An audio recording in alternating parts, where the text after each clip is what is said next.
Well, a very good morning, ladies and gentlemen. Welcome to another Flight Deck Sim live stream. Today it's the 24th of January 2025. It's 33 minutes past 11 in X-Play 12, and we're doing an impromptu live stream. Here we are in Dublin, and we're going to be flying to Edinburgh, which is currently closed until 5 PM this evening, I've been advised, due to Storm Eowyn. Help with my pronunciation on that one. It's causing chaos in northern England and all of Scotland, Northern Ireland, and that wind is really spreading down south as well. So we've got winds in excess of 100 miles an hour. I think Manchester's getting gusts of 50 knots now as well. I am very happy to be on my days off at the moment, and good luck to everyone that's flying in these conditions as well today. Rest assured, if you have a booked flight and you are happy to be flying, that the crew will be flying as safely as possible and respecting all the approach criteria. Let's see how we get on today. Now, I did have a few more extra streams planned this live stream. Unfortunately, I had a family bereavement this week. It took some adjusting and going to see family and whatnot, but I want to get back to doing what I enjoy most of, which is streaming with you guys and watching. Great to see 100 people already watching in this week as well. So we're flying Alpaca Airways. It's a short flight, 40 minutes. We'll talk about some of the planning involved with these sort of weather conditions. I'll give you a clue. Our alternate is Brussels, with options to get into London airports if possible, but we'll talk about some of the decisions made today, and I guess a lot of people who are off today are utilising that and flying offline as well, online as well. Anyway, let's zoom on in towards the aircraft. There's actually ATC here at the moment, which is pretty cool. Latest ZIBO mod installed this morning, untested, 4.04.0 I think it is. No Ortho 4XP for this sector, no time to download into it, just the stock airport series, but it looks very nice in X-Play 12, you'll be pleased to see. We've got Ryanair here, which you can imagine in Dublin. We've got a Turkish Airways, and here is Alpaca Airways in the Boeing livery, all ready for boarding. GPU started, you can hear it rattling around in the background there. Good morning, Ed, I hope you're doing well. Vlad907, good morning to you. SB2008, we're going to get some Flight Deck Sim TRI on the crosswind, so we'll see what we could do. I'll respect the approach stabilised criteria on the first approach. If we have to go around, we have to go around, and then we'll look at options, try and do it as realistically as possible. Light speeds here as well. I'm in Scotland, supposed to be at its peak later today. Good luck, you will blow over. Craig Steffens watching this with one eye while the other is watching those trees located precariously near my house. I guess you're up north there. Hope you're doing well, buddy. Adam, your Edinburgh base, nothing coming in or out until at least 5 2 company aircraft managed to land, and another 5 6 went around and diverted. Really horrible up here. Best of luck. Cheers, Adam. You might or might not be a colleague of mine, but yes, I did look on Fly Radar. I think there was a Ryanair coming in from Budapest that managed to get in, and I think one came in from Stansted and is diverting as well, so well done to those guys for giving it a shot. And as I said right at the start of the stream, you know, anyone flying these conditions will only land if it's 110% safe to do so. Good luck to everyone that's flying out there. Luke Zupan, thanks, excuse me, 19 months as a member. Hello mate, hope you're doing well. Very well, thank you. Thanks for popping in. Alex Patterson, thanks for the 10 months. Morning from just outside Edinburgh. Great to be flying with me today. Best wishes to you and your family. Thank you very much, Alex. It's been a tough week, but appreciate the kind words. Sasha, how do I delete aircraft from Microsoft Flight Sim at the gate? Can you show me, please? Sasha, I have no idea how you do that or what you are talking to in relation to that as well. Adam, was the Budapest and Kunas that got in. Budapest on the second attempt. Excellent, excellent. Who else we got here? I think I saw Ali182. You should have come to Prestwick Airport. It's crazy here. Yeah, Prestwick. What are the winds right now? Does anyone want to bring up the METAR for Prestwick and Edinburgh? I'll be quite curious to see. I have to say, that's why I jumped into X-Plane 12 instead of Microsoft Flight Simulator. It's good in Microsoft Flight Sim, but the depiction of live weather is far better in X-Plane 12, along with aircraft handling. I've pinned to the top of the video there my crosswind landing tutorial, which I'll hope you'll find interesting, which is a lot more realistic in X-Plane 12 regarding how the aircraft handles appropriately. In Microsoft Flight Sim, there's no real requirement to keep the wings level in the sim, so I've thought about using the sim, but no, X-Plane 12 is the sim you want to be in if you want to replicate these conditions as realistically as possible. Anyway, have you landed close to max crosswind free stretch? Several times in my career.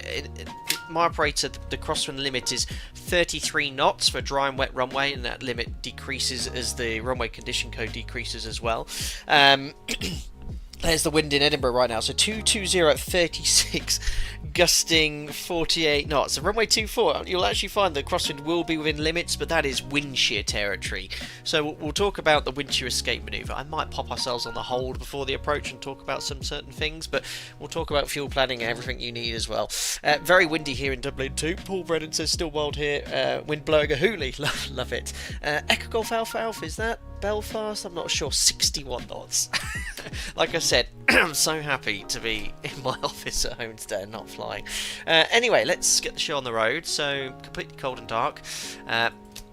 Batteries on, GPU's on the bus, we've checked the bypass pins installed, so electric hydraulic pumps are on, landing gear levers down, and then we check all the aircraft documentation and whatnot. Let's do the squibs down here. We've got 6 bottles, we've got the fault AP detector in off, master caution overheat detector, check the fire, fire warning lights are illuminated, engine overheat real well too, fire bell warning light overheat detectors illuminated too. Let's pop on the... Actually, just wanted to show you something here. If you look outside, stare at the wingtip, you can see how we're bouncing up and down.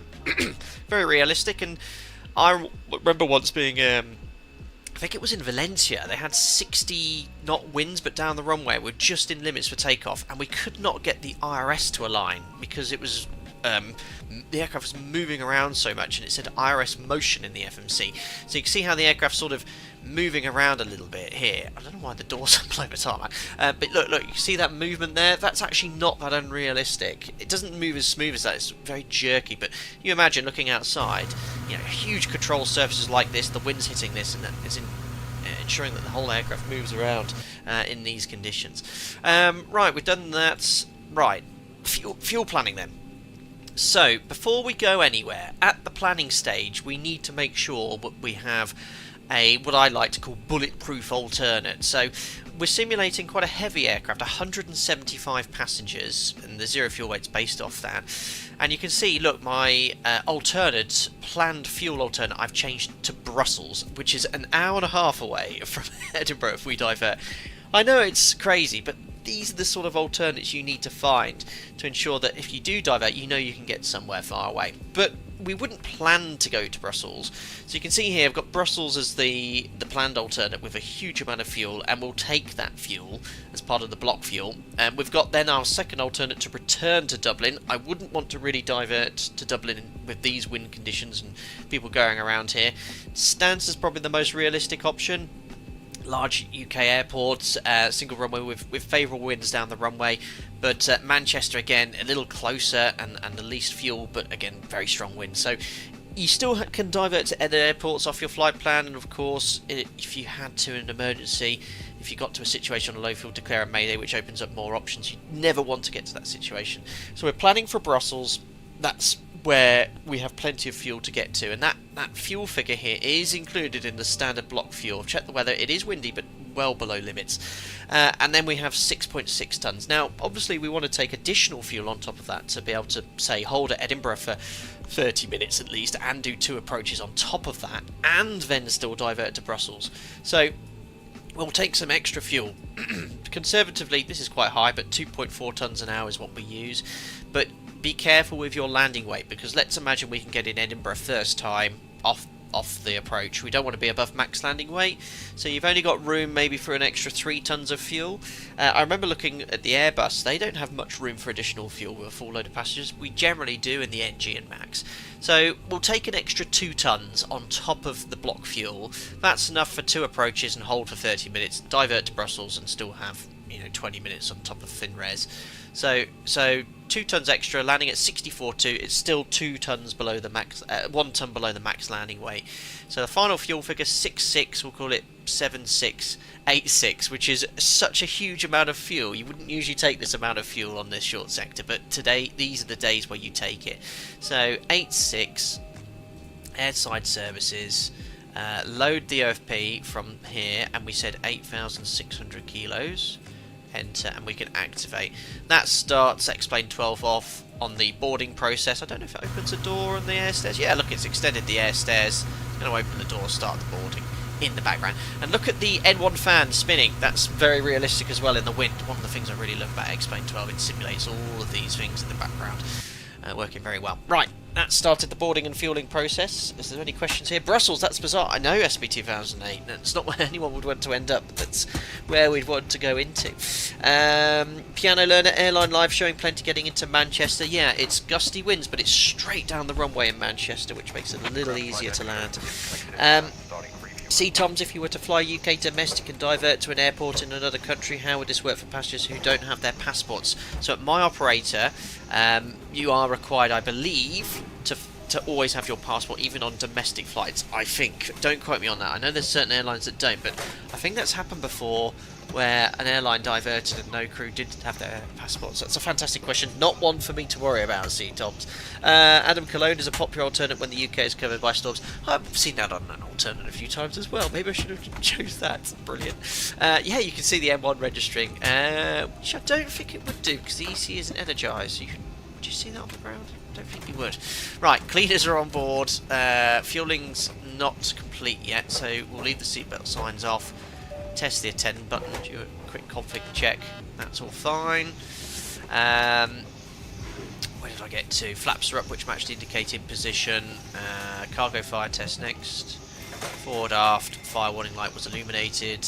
Let's turn up the lighting here on the panel. Oops.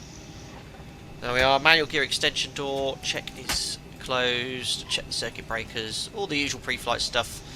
Back airspeed warning. Stall warning test. You can just about hear it in the background. Over the very loud cleaners. Flight recorders checked. IRS to nav. 9 minutes for the alignment. And circuit breakers in. Check all the safety equipment. Tech log. Aircraft is fully serviceable. Perfect.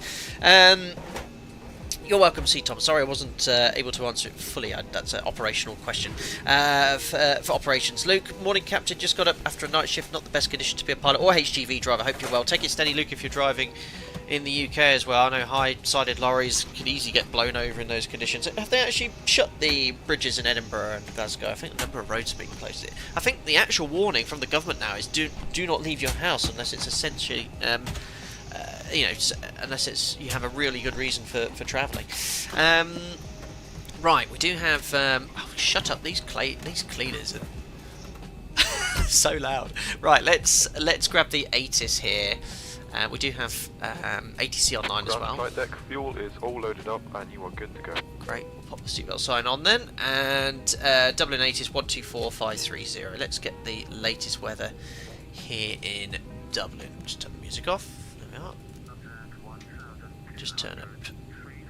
Scattered. Temperature 7.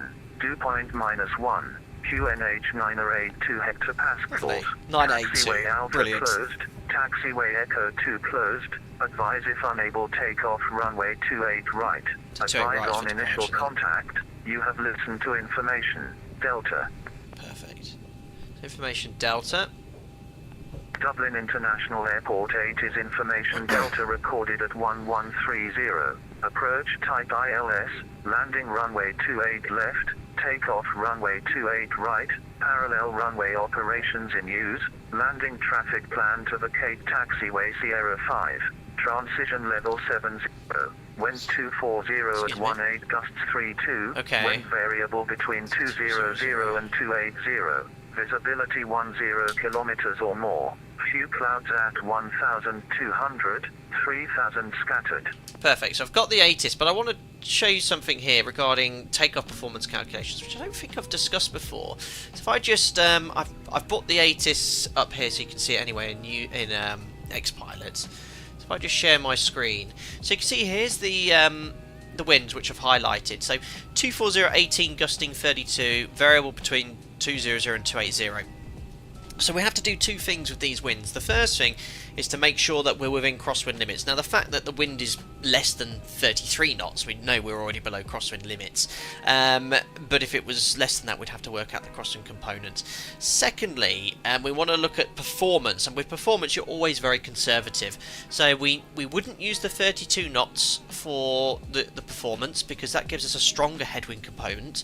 So in the performance calculator we'd use a headwind component of 18 knots, and then a crosswind component of 200. So that's the worst case headwind component. So it would be 200 at 18 knots to be used in the performance calculator. I hope that makes sense. It's more likely to be better, but we always go off worst case with regards to winds. Perfect. So we've copied the weather. Let's now start loading the... Oh no, actually, no, we need to set the QNH first. So QNH was 9 at 8.2. So that is set. Boarding's already complete. That didn't take long. We'll set an MFRA of... Let's just set 1350. Ooh, try not to zoom in. There we are. 1350 is set. And lighting there. Let's just turn up the lighting here. We don't need that lighting on. Now load the FMC. So FMC, pos in it, Dublin, Echo India Delta Whiskey. Coordinates in, we'll use GPS left, route, and I can request the route from ACARS in the ZIBO mod, which is great. What's the lowest QNH you've ever had? Oh, 9.6 I've seen, 9.6 something, 9.6, 9.7. Alex, you got an emergency alert on our phones in the south of Scotland yesterday. They're taking things seriously. Yeah, this is. How often do you see winds in excess of 100 miles an hour in the UK? Not often at all. Ryan, we're in the latest version of the ZIBO mod, sir. Presswig, 63 knots. Yeah, no way. I'd be diverted. I wouldn't even probably try that. Right, load. Alpaca 24 Sierra Echo to Edinburgh, and departing off runway 28 right. The SID is a Rotev 3 Juliet, which is already selected, and I think the arrivals, yeah. A Tunso 1 Echo for ILS 24, route activate execute. We'll just check for any discontinuities and the plan page. Perfect. I was based in Edinburgh for a year or so, although it was over 5-6 years ago, and I've forgotten how it most of it, but yeah, something like that for now is fine at the planning stage. We can tidy up the FMC later. Right, performance then. Perf. 0 fuel weights in, 57.6 based off 175 passengers and their checked-in baggage. For reserves, we're going to put in 4.4, remember, that's our reserves for Brussels. Cost index 30, the low cruise today, flight level 250. That's executed, we'll stick that in here in the overhead panel. 250, the elevation in Edinburgh, I cannot remember, but it's on the sim brief charts here. It is 150 feet. Put that to steady, actually. Cruise wind, let's see what the wind is at 25,000 feet. No doubt very strong. 243 at 102 knots. Outrageous. Tell you what, if you're coming from the US and you're crossing transatlantic today, this is the day to do it. You'll probably manage, what, New York, London in less than 6 hours, no problem. Right. We'll just put that in. I won't put the average in. It's about the same. Top of climb ice is -2. Perfect. Performance then, as discussed then, we'll take the worst case of 200 at 18 knots as we mentioned. So hopefully you'll see this. There we are. So 200 at 18, and at my operator we do not take an assumed temperature if the crosswind's in excess of 10 knots, so that's been disabled. Improved climb will leave on, enabled, and engine anti-ice will be on for departure. And we'll try full 22k. Yeah, that's not an issue, and we're quite light. If we can't take 22k with an assumed temperature, we'd go up an extra thrust setting, which in fact, you know what? I will do 24. Let's go full 24. So calculate. There we are. So no issues at all. VATSIM, yes on VATSIM. So 24k full, more than enough. Take off then, flap 5, CG's in, wet speeds, and they differ slightly because the FMC here is using improved climb, So we'll use the V speeds in the performance calculator. Oh, sorry, I just realised you guys can't see the FMC. There we are. 136, 137, and 145. Slight difference there. They're usually less, not more, but we'll go with that. And let's set the trim 6 units. I'll just turn off this. Trim 6 units. Perfect. You can disregard the visuals of the sim. I only care about realism. Very good. I'll do my best. If you've got an ice deviation, FMS wants a temperature or vice versa, how do you work out between them? Yeah, the PMDG has the requirement to put the actual temperature, whereas every FMC I've ever seen in a 737 we have ice deviation, so we just stick in the ice deviation. So I don't know if that's just a PMDG-ism. Emre says, hey mate, been wanting to ask you this for a long time since you're a real pilot. Which is more realistic, PMDG or the ZIBO? I'll start learning one, but I'm torn apart. They're great add-ons, both of them, and Microsoft Flight Sim is the best complete package regarding graphics. The aircraft handles very well, the PMDG, but I like X-Plane for aircraft handling even more so. For me, it's the one regarding how it, especially you'll see today with the winds, the inputs you need to make in Microsoft Flight Sim are nothing compared to what real life you need to do. And when flying this airplane, it doesn't mean I'm fighting the plane, but you'll see when I decrab in Edinburgh, if we get into Edinburgh, how I have to use aileron into wind to keep the wings level. You just can't do that in Microsoft Flight Sim. Anyway, let's now I've loaded the FMC. Yeah, I'll give Jim the next page. Right, let's do a panel scan then. Yaw dampers on. Nav transfer display switch is normal auto. Fuel 4 pumps. We've only got 740 in the centre, so we'll leave the centre tank pumps off until 10,000 feet to avoid any nuisance master cautions on takeoff. Did I check the crossfeed? I don't think I did. There we are, it's checked now. AC/DC metering panel is all set. Belts are on. The cabin, imagine, isn't secure yet. Window heat on. That's all configured. Voice recorders on. Trim air packs. That's all set. Steady. We'll crank up the APU. There we are. Start. Now, usually, this is a little bug I found. If you hold that down in start, you should get low oil pressure illuminate. What is going on here, ZIBO? There it is. So, usually when you hold down start, after a couple of seconds, the low oil pressure light does illuminate. Flight director's on. And what are we flying? A Rotev 3 Juliet. Let's have a look here. Navigraph. Oh, it's busy. Look how busy it is in Dublin. Crikey. Aren't you all meant to be at school or work? Actually, if you're in Scotland, you'll be stuck at home, won't you? Right, runway QDM then. 28 right for expected, so heading will be 277. I tell you what, we'll set the courses to that as well, because it is an RNAV SID. No SIDs. I love the US style fuel trucks in Dublin. 277. The SID is here. Rotev 3 Juliet, RNAV SID. Doesn't mention any expected stop levels, so probably 90. There's capped here at Delta Whiskey 1919. So go to all these points. Kilo 210. Sorry, 210 knots, 650 feet or above. Delta Whiskey 128. Speed 210. Delta Whiskey 129. Speed 210. Flight level 90 at Delta Whiskey 129 and at 119. Delta Whiskey 029, then Rotev 230 below. Perfect. So it's all coded correctly.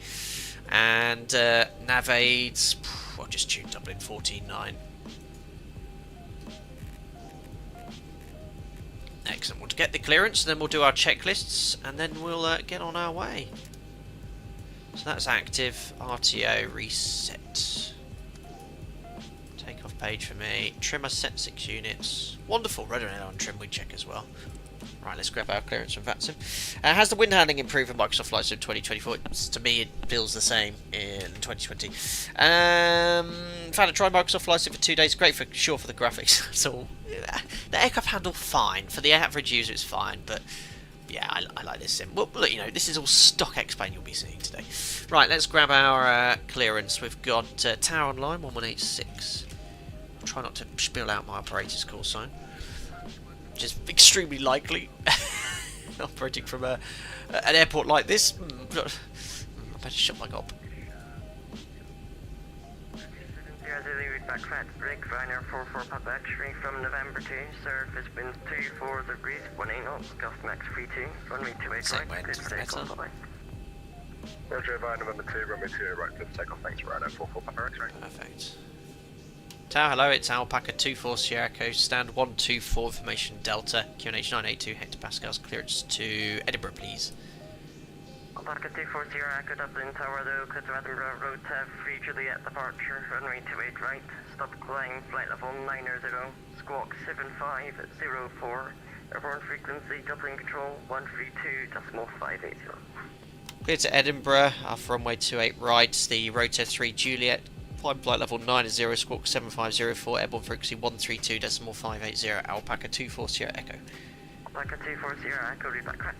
Perfect, so we've got our clearance, literally perfect, as in real life. So flight level 90, just realised I forgot to set V2, 145 knots. And rotor 3 Juliet's in the FMC. Rotor 3 Juliet, and we just want to set squawk 7504.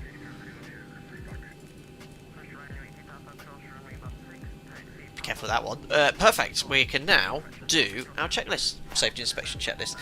Don't say Japan. Don't say Japan Airlines. Exactly, Adam. Safety inspection checklist. We should stick to Surfaces and XP12. tops. No, I love all Checked. the sims. Maintenance status. Checked. Battery. On. Electric hydraulic pumps. On. Landing gear lever. Down. Ship's library. Checked. Safety inspection checklist complete. Perfect. Let's do the before start checklist of a line. Before start checklist to the line. IRS mode selectors. Nav. Gear pins. Removed. Light test. Uh-oh. Not again. I haven't done it. I'll just do the oxygen test as well. Punished. Perfect. Jim's checked his. He can hold his breath. Light checked. Oxygen. Tested 100%. Very good. Yaw damper. On. Nav transfer and display switches. Normal and auto. Fuel. Cloudbound, you use my voice for the checklist. You won't see me using my voice. Unbelievable. Fuel. Right. We'll check the flight plan. The flight plan says 6-6 required. We've signed for, what was it, 8-6 on board. And... oh, why is it not going? Checked.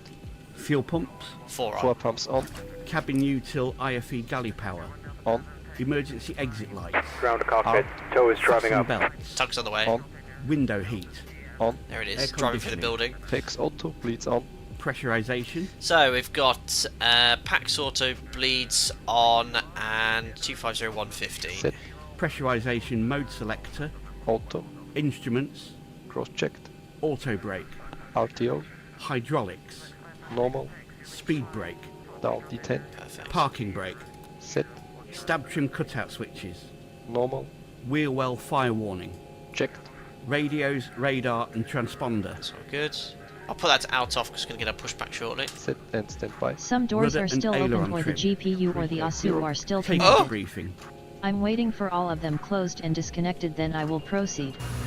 What's connected? Oh, GPU. My apologies.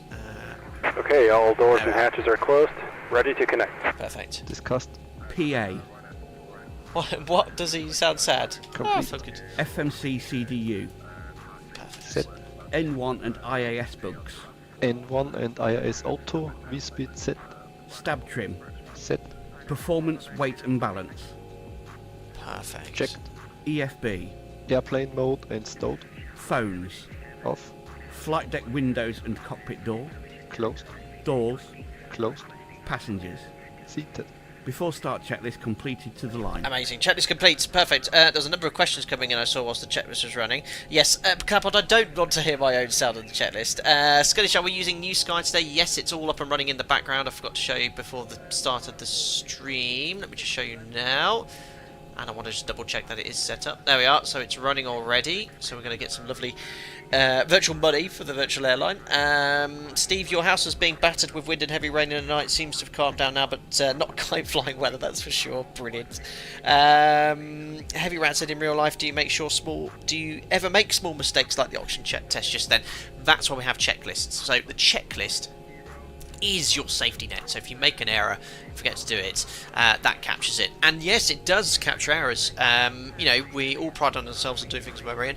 I like to think I make very few errors, but sometimes, especially when line training a cadet, you're having to be extra vigilant. You sometimes might realise, oh yeah, did I actually check the oxygen? No, I don't think I did.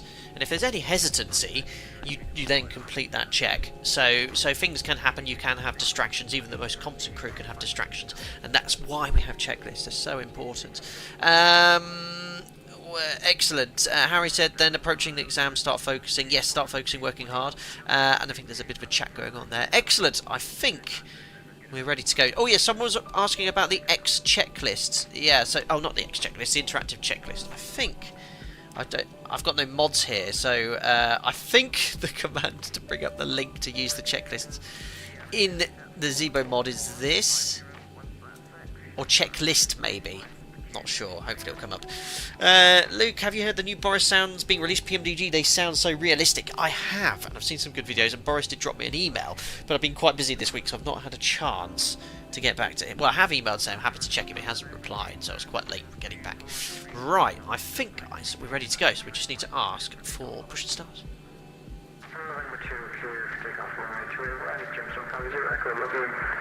Perfect.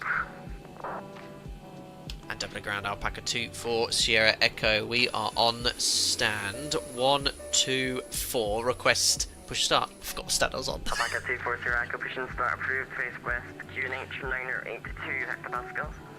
Push start approved, face west, QNH 982 hectopascals. Alpaca 2 for Sierra Echo. Perfect. Run down the Bravo behind the departing. Route to cockpit. Please show me where you want to go. Right, it's a better pushback update. I'll do November, this. but no worries. From November 1, line up runway 28 right in wing. So connected and bypass pin inserted.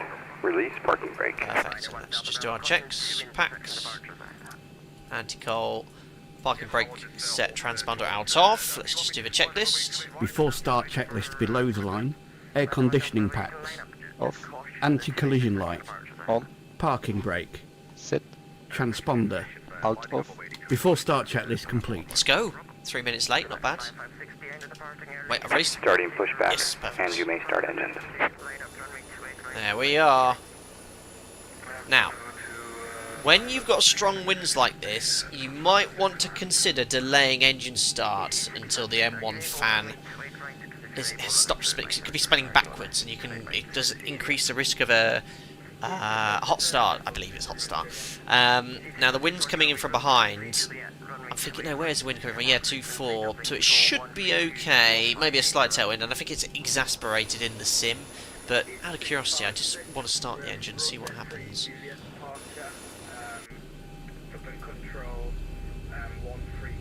No, obviously it's spinning the right way already, but I think that's just a limitation in the sim. So N2, oil pressure, and N1, and it's already registered, because it would be on 0 if it was spinning the wrong way. Check the spar valve if you can. Perfect.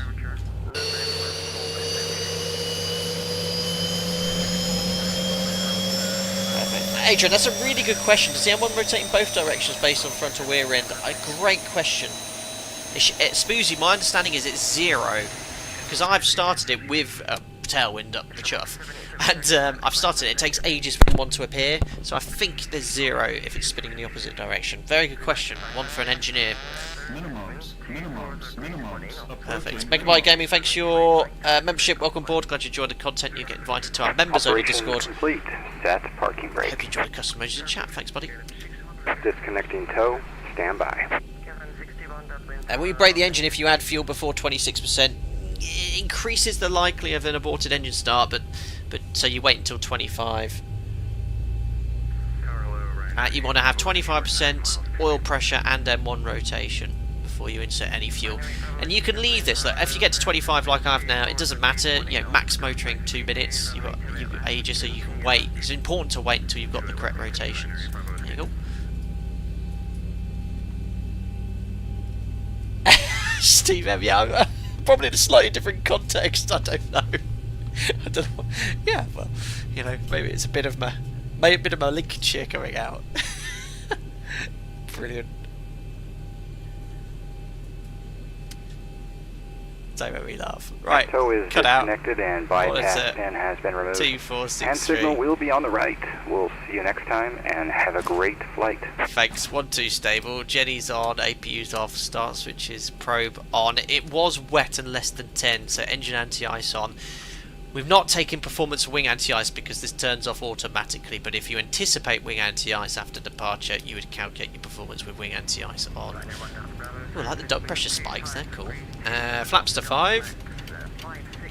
Hello everyone. Flight controls, forwards, back, left, right.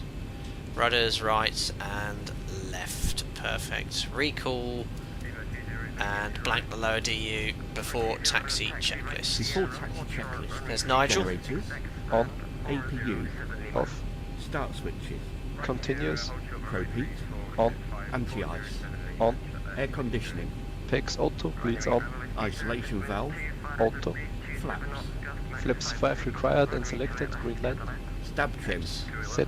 Starts levers. Idle detent. Flight controls. Checked. We've done that. Recall. Checked. Before taxi checklist complete. Perfect. Do you use any filters to Explain 12? No, this is all stock Explain 12, guys. Turkish 7 Sierra Zulu taxi link 2 Foxtrot, hold short link 4. There we are. Taxi Foxtrot, hold link for... You can see the plane moving around, it's crazy.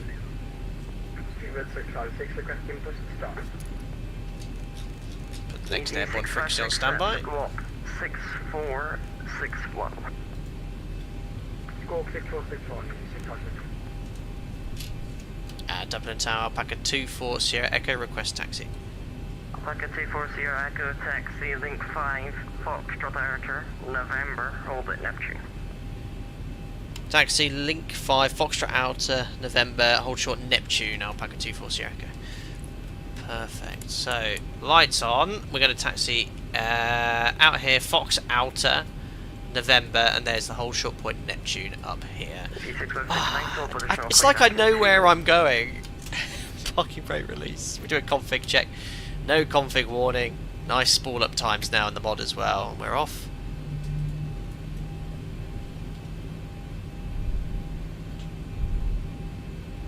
Yeah, these are some really windy conditions here. There's stock scenery, guys. Looks very good.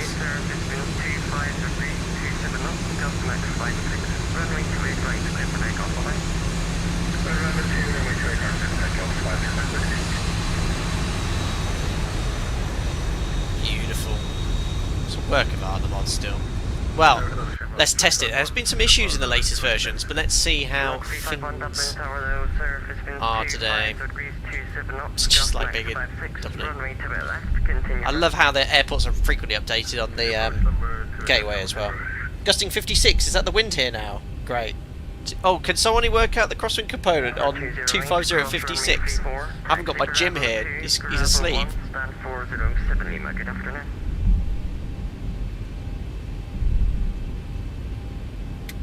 There's Fox Outer.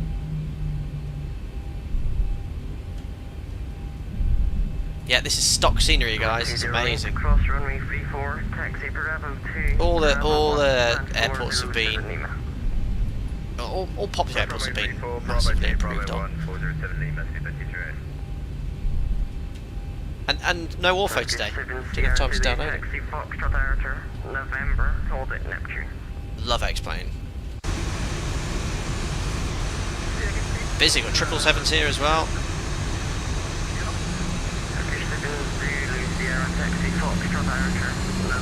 Thanks, Josh. See, these are the sort of things why it's a multi-crew environment. I'm busy taxiing. If we've got a wind like that, I'd get to the whole point and I'd say, you know, can we check the crosswind component on that? Yeah, we're good to go. So 28 knots is in limits for takeoff. It's very close to limits, but you'd be wanting to brief the wind shear escape maneuver for sure in these conditions.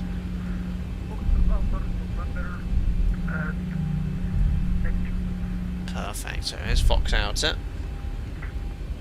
Liam, getting Explain 12 soon. Any mods you'd recommend? Better Pushback, Avitab.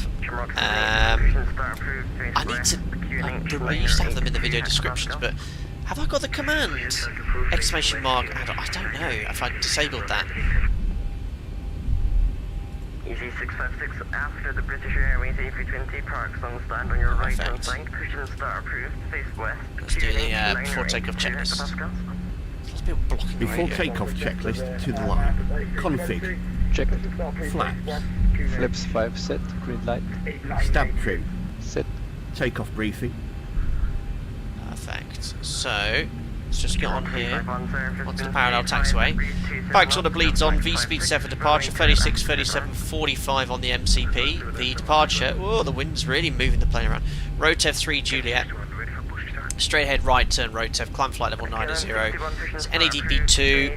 Climbing 690. And any problems with climb straight ahead runway heading 3000.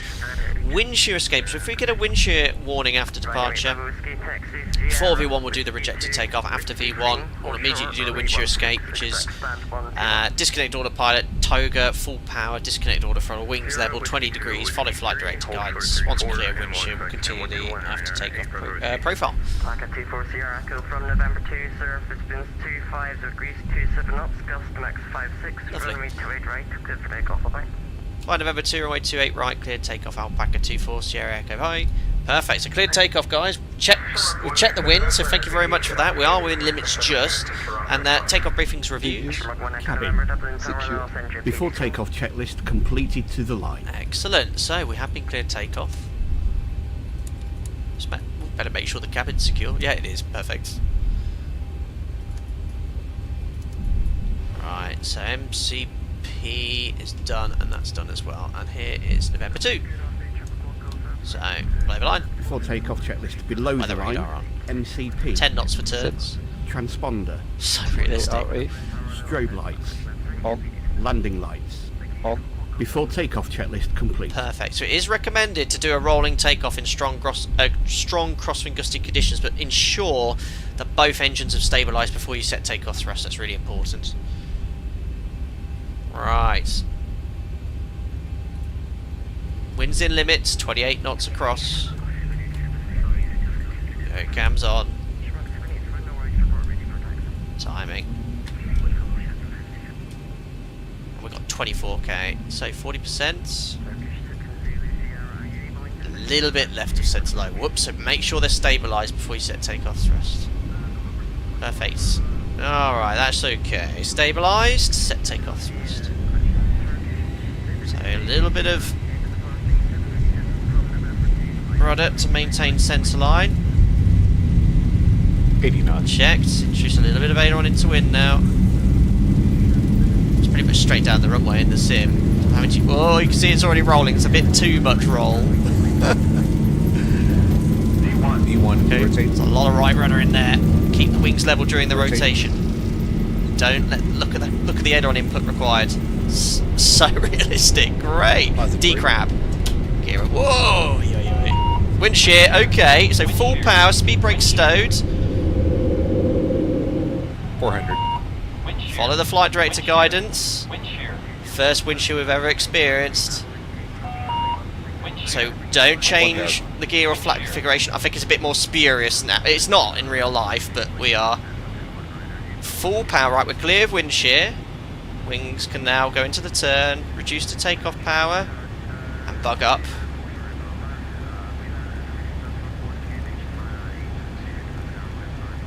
Oh, it's too slow. I need to use the mouse. There you go. That's why you don't want to go flying today. Right, we're clear of wind shear. So we bugged up. Flaps one. Bit more power now.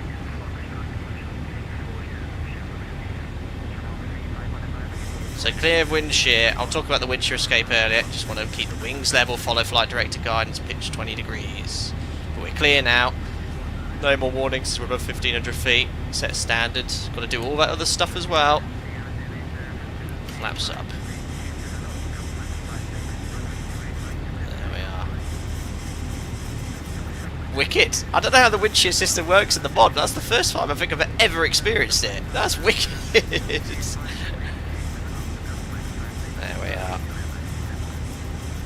So you might have seen me firewall the thrust levers, and I tried to stow the speed brake. Even though it's stowed, it's sort of muscle memory. But that's what we do in those conditions. Flaps up, no lights, VNAV. I know it's 210 knots max, but we're fine flying that. Let's get it trimmed out for 210 here. I'll contact departures, and we'll advise we had wind shear after departure. But we're not trim. The trim's very slow in the mod at the moment. It shouldn't be that bad. Command A. Contact departures after takeoff checklist. Gear off, water brake off, air conditioning and pressurization. 6.3 for 90, and the diffs are at 2.2. Set. Altimeter's standard set 6.8 flight level 90, and now we can contact ATC after takeoff checklist complete.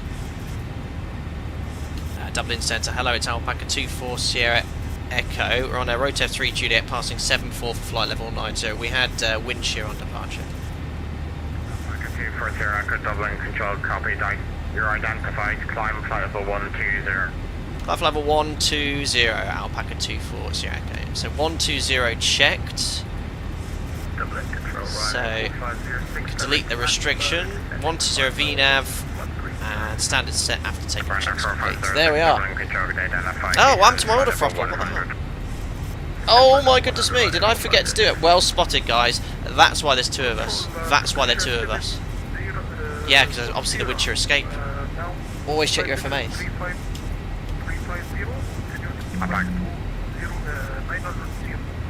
I'm back at correction Turkish 70 Sierra Dublin control. Perfect. Yeah. Flight level 120. Which you call it is stop. Brilliant. Simbear, thank you very much. 240 Echo, contact Dublin 129 or that's 180. Good day. 129 and 180, Alpaca 24 Sierra Echo, bye. Thanks for the 20 quid, Simbear. I don't know why that didn't ping up. I think it's because I was still in the other page, but I really appreciate your donation. You might have wanted to have waited until I actually remembered to engage the auto throttle.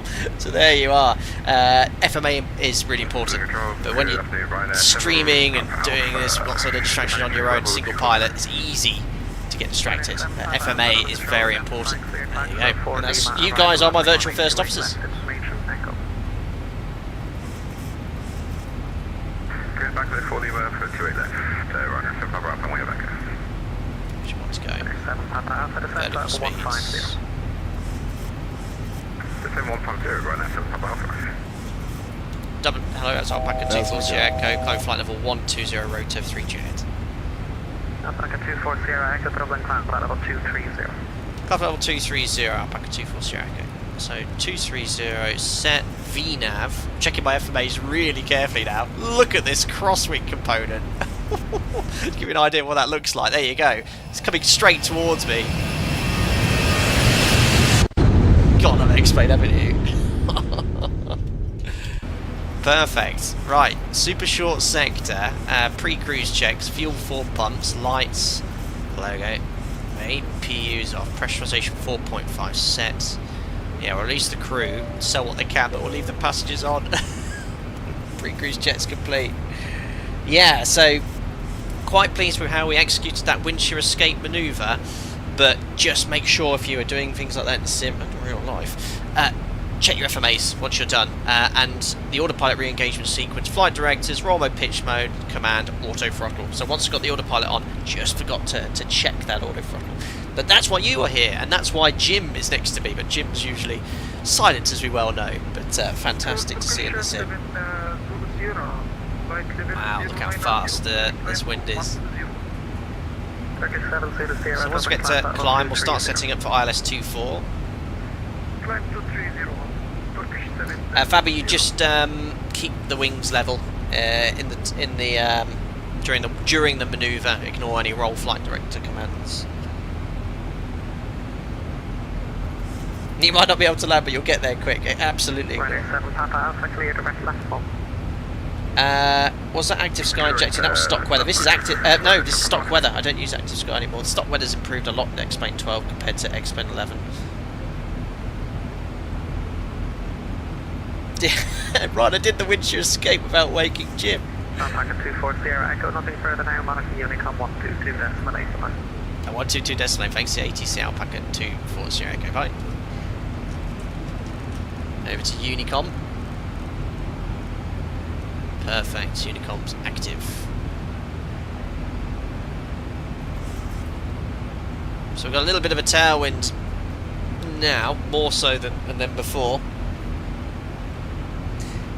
Flight Deck Sim today feels like a perfect day for a good old game of Boga. No!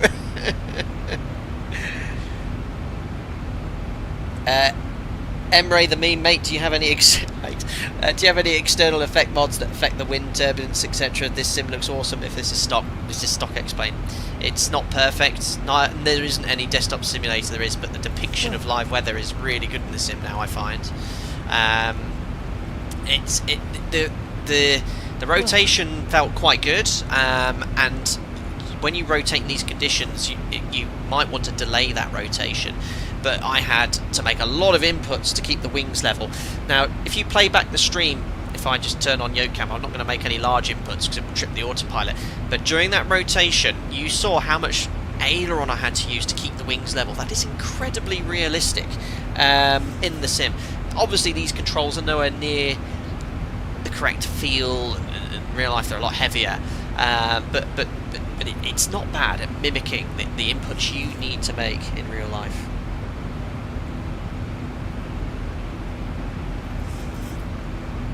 David, landing anywhere on the black stuff would be a good outcome. Ideally, yes. Wings level, main gear first as well. But yeah, in these conditions, smooth landing. It's never the objective of any landing, but you just want to make sure you're landing safe in the touchdown zone. Right. Has anyone got the METAR then for Edinburgh? See what's what. Again, I intend to do it. Oh, don't forget to put the centre tank fuel pumps as well. It's easy to do. You don't have much fuel in it. Kieran, one thing I noticed that there was a flight director disagree between the two PFDs. Oh, really? In the mod?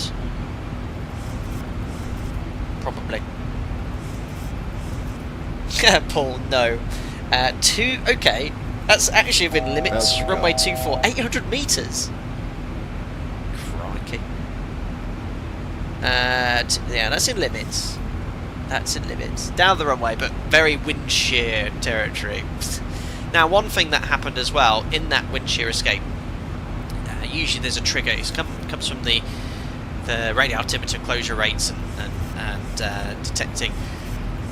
The reactive is detecting wind shear, and we got the wind shear warning continuously. Now, once I actually started the wind shear manoeuvre, we were pretty much clear of it, looking at the rate of climb, but it kept going off in the sim. Probably wouldn't have done that based on the rate of climb I was getting. So yeah, it was a little bit too sensitive, but yeah, that's the first time I've actually seen it fire off in the sim, and we've done it. Oh yeah, there's no ATC, is there? What was our cruise?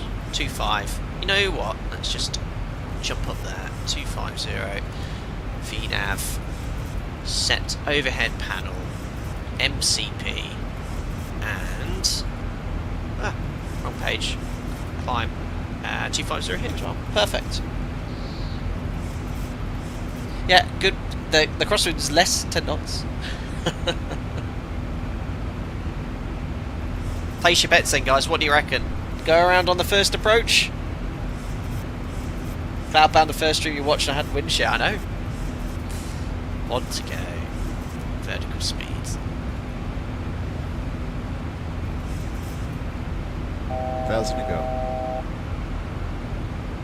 Yeah, that wind. Let's see what happens with the wind shear. It seems very sensitive in the mod. That Connor straight down the nose, nice and easy. Oh dear. Right, well, we'll rattle off. Well, actually, you know what? Whilst we're approaching 250, let's start setting up now. So 250. Set page first. Below 100. Forecast, let's fetch the winds from ACARS.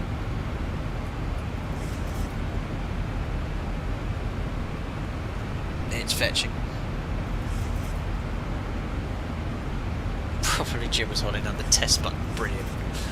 Should be inhibited in flight. Load. What was the QNH? Incredibly low, wasn't it? -61. Oh, blimey, that is so low. I haven't seen it that low in real life. Ever. 961 hectopascals. Crikey. Right, landing on runway 24 then, guys. Fixed page, 10 miles. I can figure at 5, absolute latest. Oh, I don't know if we're going to make this. Right, going to start descending about 75 miles from Edinburgh, so we'll put 75. It's going to be a little bit beyond that point because we're going to have to essentially do a 180, and there are some there are restrictions on this star. So let's have a look.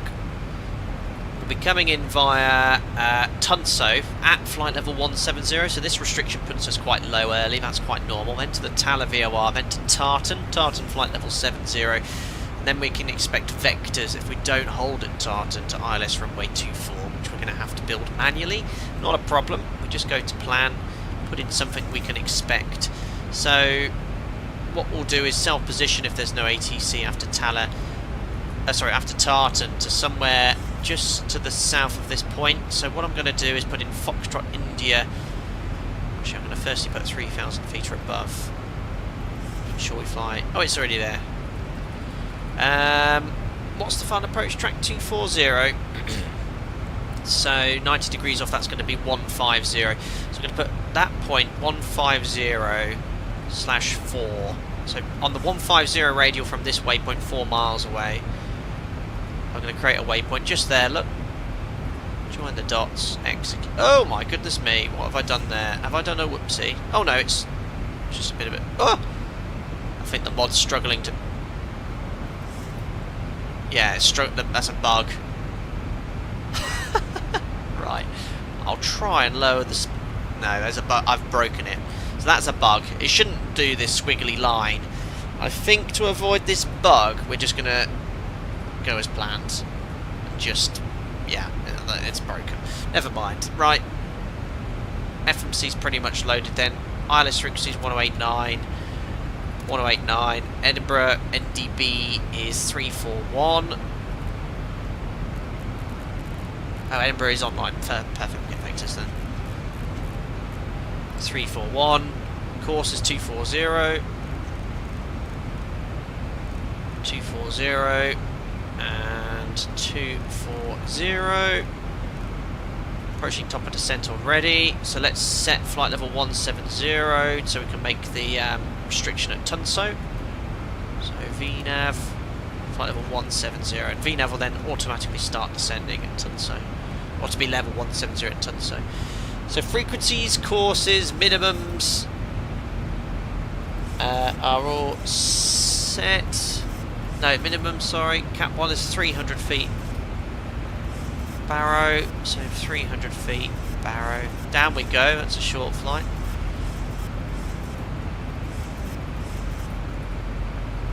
That's a 80 knot tailwind at 25,000 feet. Lovely. Watch the heading. There we are. So frequencies, courses, minimums are set. Missed approach likely, so let's brief it. Climb straight ahead to 3,000 feet, then as directed. That's my sort of go around these conditions. Oh, wrong course, sorry. Was it 240? Well spotted. So again, we'll cover the windshear escape manoeuvre and the go around. So if we have to do a normal go around, toga once, go around, flap 15, set go around for us, positive rate of climb, gear up 400 feet, heading select, we'll climb to 3,000 feet. If we get a wind shear warning, we will again disconnect the autopilot, push toga, aggressively apply full power, disconnect the auto throttle, simultaneously roll wings level, pitch up to 20 degrees, then follow flight director guidance. And whilst you're in wind shear, you don't try and level off at the missed approach or anything like that. You keep going until you're clear. And again, there might be a slight bug where we keep getting wind shear warnings spuriously. Right, we've covered that then. Performance, you'd obviously check your performance calculator to save a bit of time here. Look how much fuel we're landing with, 6.9. Our alternative Brussels, 4.4. So we've got at least an hour. So we can do 2 wind shear escape go-arounds and then still decide a better plan of action. 400 kilos to burn, 64.5.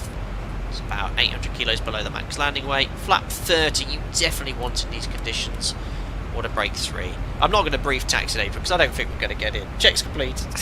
It's going a bit fast.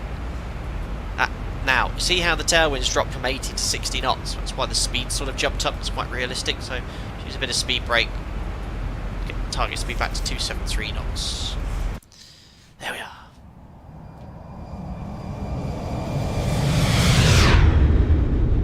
Oh my god! Oh my!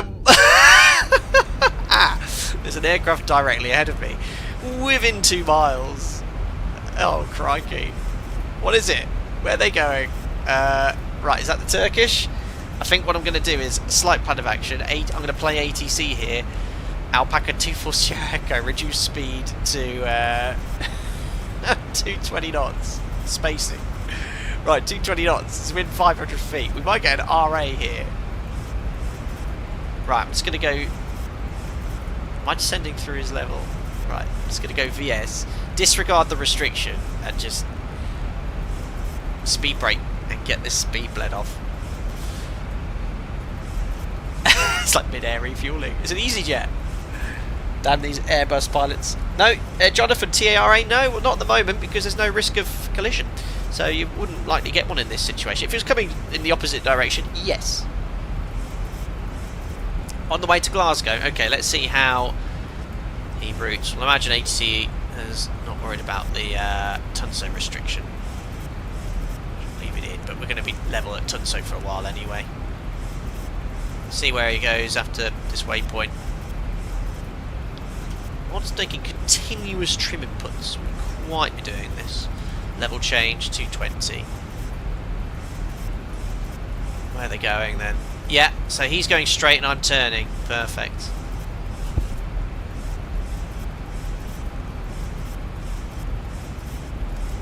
So we'll stow the speed brake now.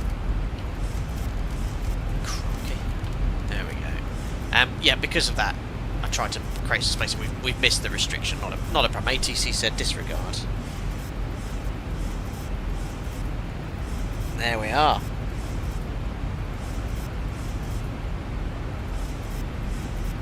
Oh, Felix, welcome aboard, buddy. Hope you're doing well. Developer of the amazing 747-200 for X-Plane 12. When's the cargo variant going to be updated? Still set up for Cat 1, Captain, with that new METAR. What's the... Well, I can't do an auto land. It's way too windy. It's outside of limits for auto land. What's the viz? 10k, light rain. Yeah, Cat 1 ILS. Oh no, that's not Edinburgh. Kieran, runway has a note of closure at Edinburgh. I don't know where you've seen that. Here at Alpaca Airways, we don't need that. -10, engine empty on is going to be on. Yes, it's a bit of fun, guys. Yeah, I wouldn't be able to get in right now. I'd be diverting, which is why we have the safety of desktop simulator. No TAMSA for the week. Unbelievable. Right, anyway, we're level at 170 now, as per the restriction. Obviously, we're low on profile based off that VNAV. We'll accelerate a little bit. What you can do is put the cruise at 170 to generate a new top and descent. There we are. Interestingly, oh no, disregard. That's better. So VNAV, new cruise at 170. Perfect. Oh, I didn't need to download Ortho. Look at this. Sat top cloud here. Unbelievable. Phoenix painting textures for the cargo panels in the cockpit. Problem is to match the colours and fonts from the original. Keep at it. Keep at it. Unbelievable. Hi Slush Puppy, 7 months as a member. Hope you're doing well, buddy. Afternoon. When you get the itch to start Airbus again, I'd love to see what you think of the Phoenix in 24. Thank you very much. I don't fly the Airbus, but I do love the Phoenix Airbus, and I know it is now compatible with 2024, so I'll put that on my to-do stream list. Thank you very much for your continued support, buddy, for 7 months as a member. Felix is doing it all solo. Wow. Hands up in chat if you'd like me to stream the Felis 742 very soon. I've been wanting to. It's a hard work, single pilot, but it's a very warning aircraft. There we are. That's the aircraft going into Glasgow. Glasgow is shut as well. Prestwick is shut. There's a massive cell here as well near Glasgow. Welcome. Welcome, Aircraft Elias. Thanks for subscribing. 742 will be coming very soon.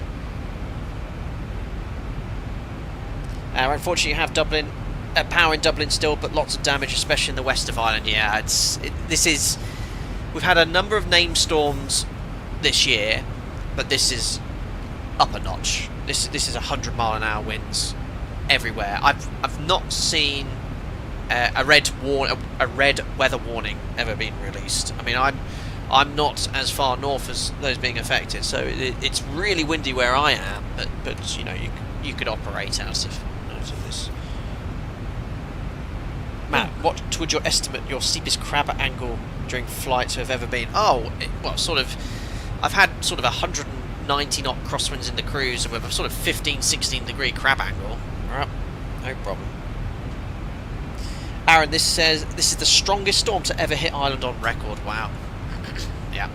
Like I said, to all my colleagues flying, or anyone out there doing any job, wherever you are, stay safe. Alright? Take it steady. Respect it. It's very dangerous. ASV risk speeds, well done. I always leave one thing to forget. You spotted it. 500 kilos to burn, landing weight 64.1. Oh, it's in. I think I just don't have the option here to select on the PFD. Does crabbing use more fuel? Not really, and it's all catered for in the winds. It's just, obviously, your ground speed's affected, so your actual fuel flow isn't obviously impacted, but yeah, your flight plan will account those winds and adjust as required. Right, we have Edinburgh approach online. Do we have tower as well? And we have tower online too. See down there. 121-205. Level 120. Level 120. Look how grey it is out there.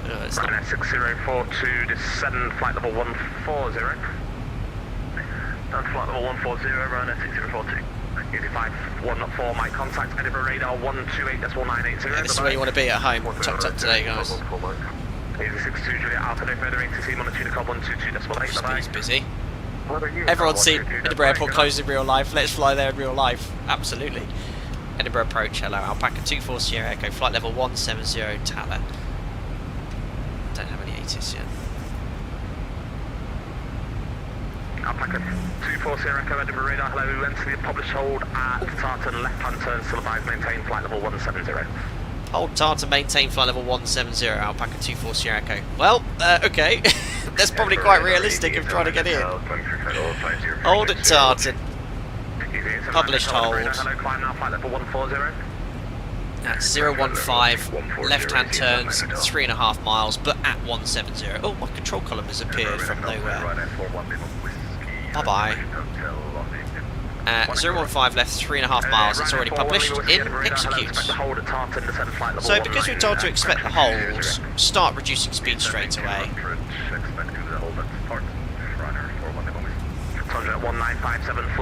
Is that because it's closed in real life? 46 arrivals into Edinburgh. Well, fair enough. 8 in the hold, I didn't realise it was that busy. Why is that going to work? Oh yes, the worst storm in history. Well. So I'm good for another 50 minutes, guys. 35 trap miles runway 24, descent to altitude 6,000 feet, QNH 961. Didn't know it was that busy. Is that for me? Jump 50 Echo, 35 trap miles runway 24, descent to altitude 6,000 feet, QNH 961. Let's have a look on that set then. See what the damage is. 24, descent to 6,000 feet, Blue Max 56 Papa Whiskey, descent flight level 90. Right, online. Oh my days! This is crazy! How busy is this? What ATC have we got? Oh my god! It's like a full-blown Phantom event! It's not! Oh my goodness! I keep an eye on that speed. Oh my goodness me! I didn't realise there was so many of you online. It's like a full-blown event. Right, okay, well let's join the hold, see what's what. Right, well, in the hold we go. must be giving away free iron brew. Unbelievable. Gemstone 50 Echo, turn right, heading 090 degrees. Well, if you enjoy the stream, don't forget to like. If you're watching in the background, subscribe to stay up to date with latest content. We might be here for a while. Harry, question about type rating. When teaching an NG max type rating, do you split time between the types of familiarity? Great question, Harry. So, we're dual fleet. At the moment, we still only do type ratings on the NG. And if you start on the NG, you can't mix between the two. You have to finish it.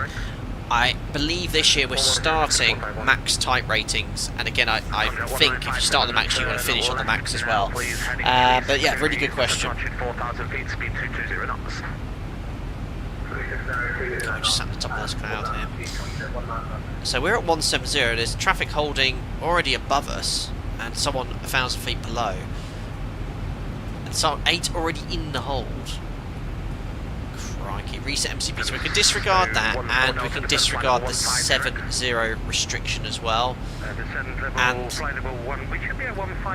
this as well. So we can delete all these. That just gets rid of spurious VNAV warnings. It's unable next altitude. It will still advise us to descend, but we want to be in out hold. Connor, when we get cleared to an altitude, we'll set the QNH. Great question, Connor Martin. Great question, Harry. Fuel.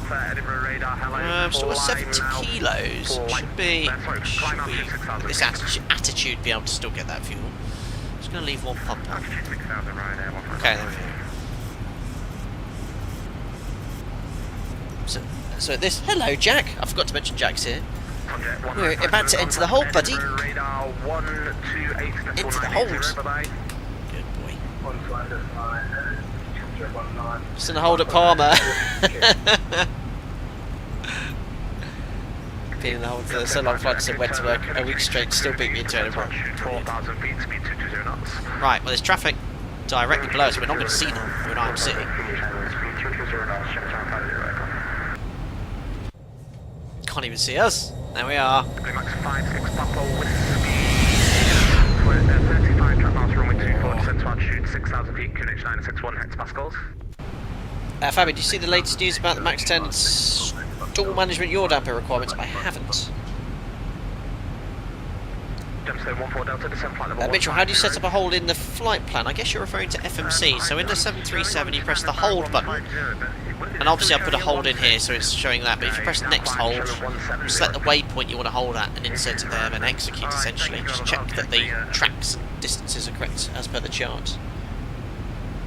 Yeah, Nikki, but that's a really good point. So the left hold turn back to inbound course will purely drift with the wind. Yeah, so it should manage this automatically. But you'll see the angular bank will adjust to stay on the magenta line. Yeah, we'll see how long we're going to hold. There's how many here? 1, 2, 3, 4, 5, 6, 7, 8. Yeah, we're talking minimum 25-30 minutes.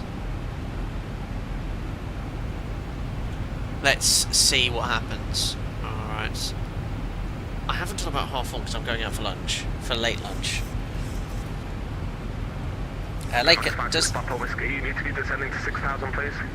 Does landing weight affect stability when landing in high winds?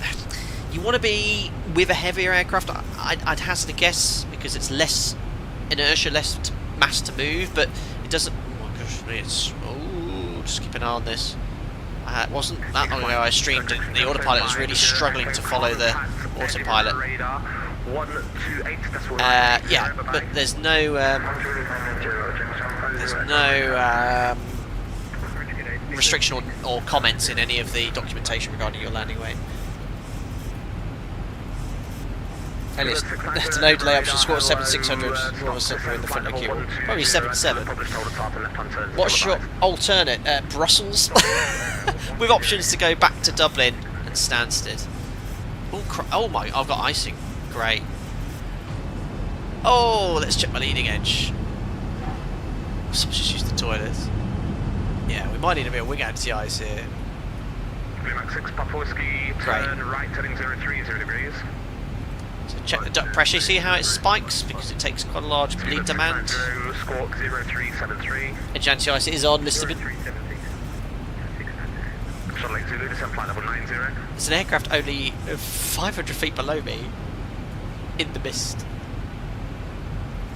Shuttle Lake Zulu, descent flight level 90. So watch the ground speed adjust as we fly into the head and look at the ground speed decreasing. And you've got to be careful if it rapidly changes, it can have a large impact on your indicated airspeed, so you might have to override the auto throttle, but it's quite a steady wind here. Yeah, icing is now modelled in the mod. That's sort of at least moderate icing if you've got something like that though. Unicom 122.8 in the bag. Unicom 8879 Charles, thank you for your outlook. Amazing. Ryanair 2451, descent flight level 100. What's this aircraft doing? 2451.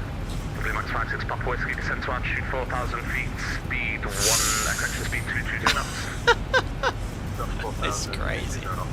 Look how many aircraft are in Edinburgh as well. But credit to the, oh look at it, oh god, I might just add a few dots here in the hold. What have I done? What did I do? Why have I got, what's happened to my fuel? What on earth? Well, the wings will probably snap off. Oh, guys, I've done something here, and I think it was, I accidentally knocked it in here. Ah. What happened to my fuel? Right, I'm just gonna, can someone play the stream back, just 2 minutes, and I'll put on what I had. I don't want to cheat or anything here, but this is obviously, yeah, so what I'm gonna do is that. It's instantaneous, guys, and then full wings. It was pretty much full wings, wasn't it? There you go, never happened. It was pretty much full wings, wasn't it?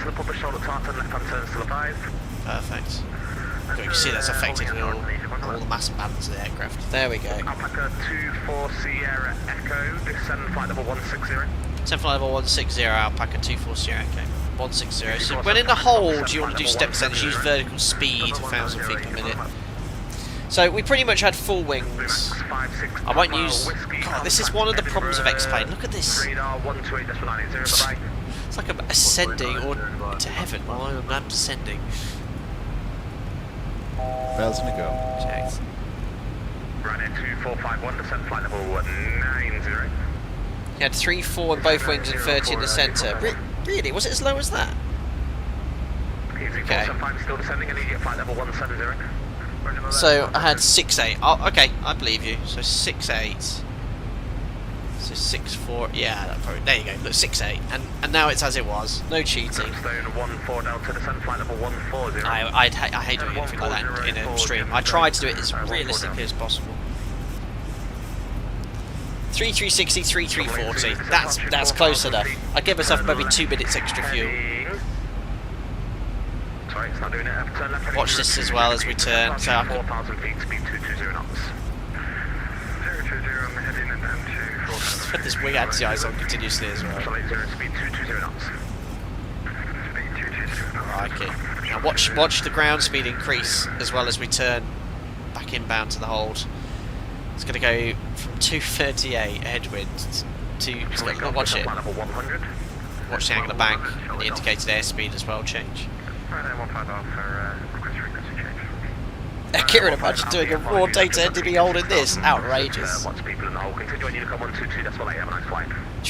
Ground speed's really going up now. And the aircraft's adjusting its angle of bank to stay on the published hold.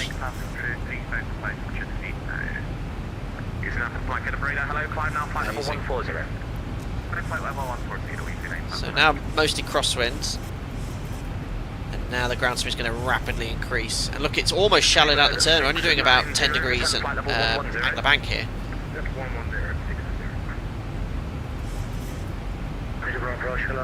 Incredible.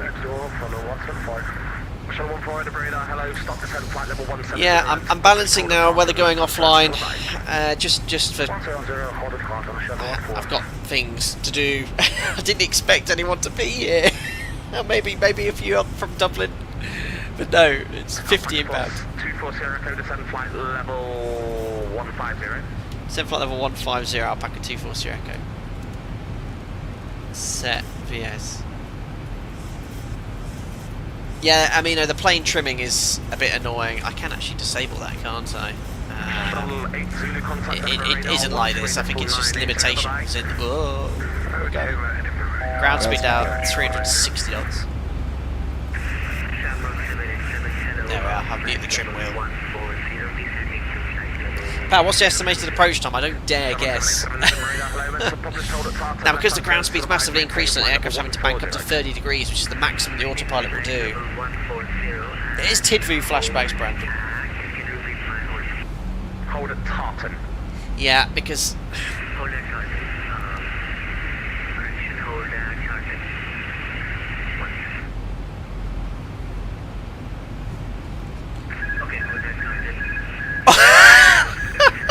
You can hear this autopilot disconnect sounds in the background. Down to 120, around at 6042. CJ, no, it's just busy. It's just busy. I love that we're going to say, right. I remember a stream we did and once someone declared a mayday, couldn't get the autopilot in or something. 140, for Gemstone 14 Delta. Oh, so busy. Look at the wind at 58 knots, 250 metres. What is going on? It's approach band. Nice view, yeah, it's a brilliant day. So that's a 4,000 heading 040. I think a lot of people are forgetting to set QNH. I mean, looks like only here everyone's on standards. Shall I go off descent flight level 90? Down to 90, shall I go? Yeah, approach band, yeah, I won't be able to get anywhere. What? 160. What? Is that just rain?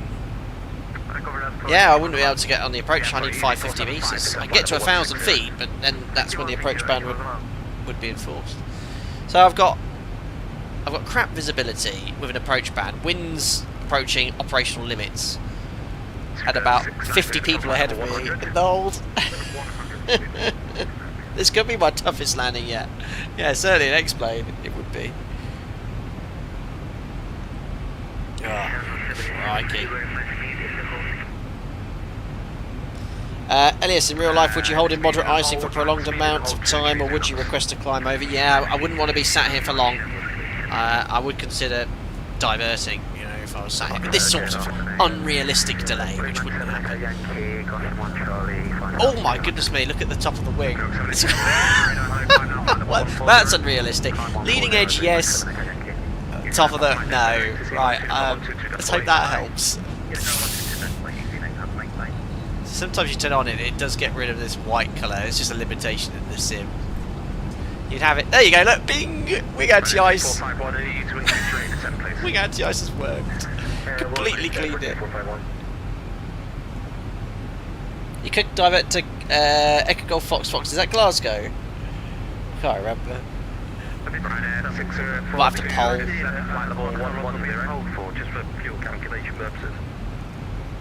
Someone asked me about the hold.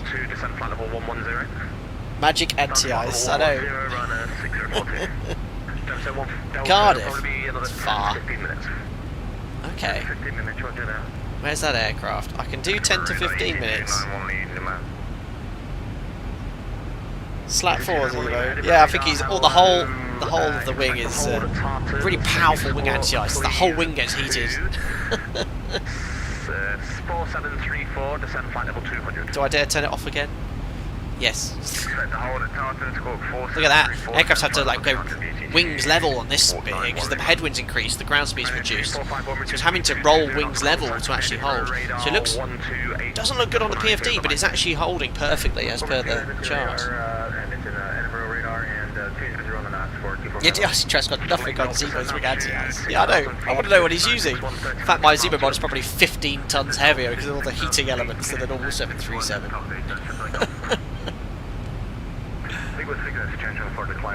Right, still in the hold. This could be real interesting.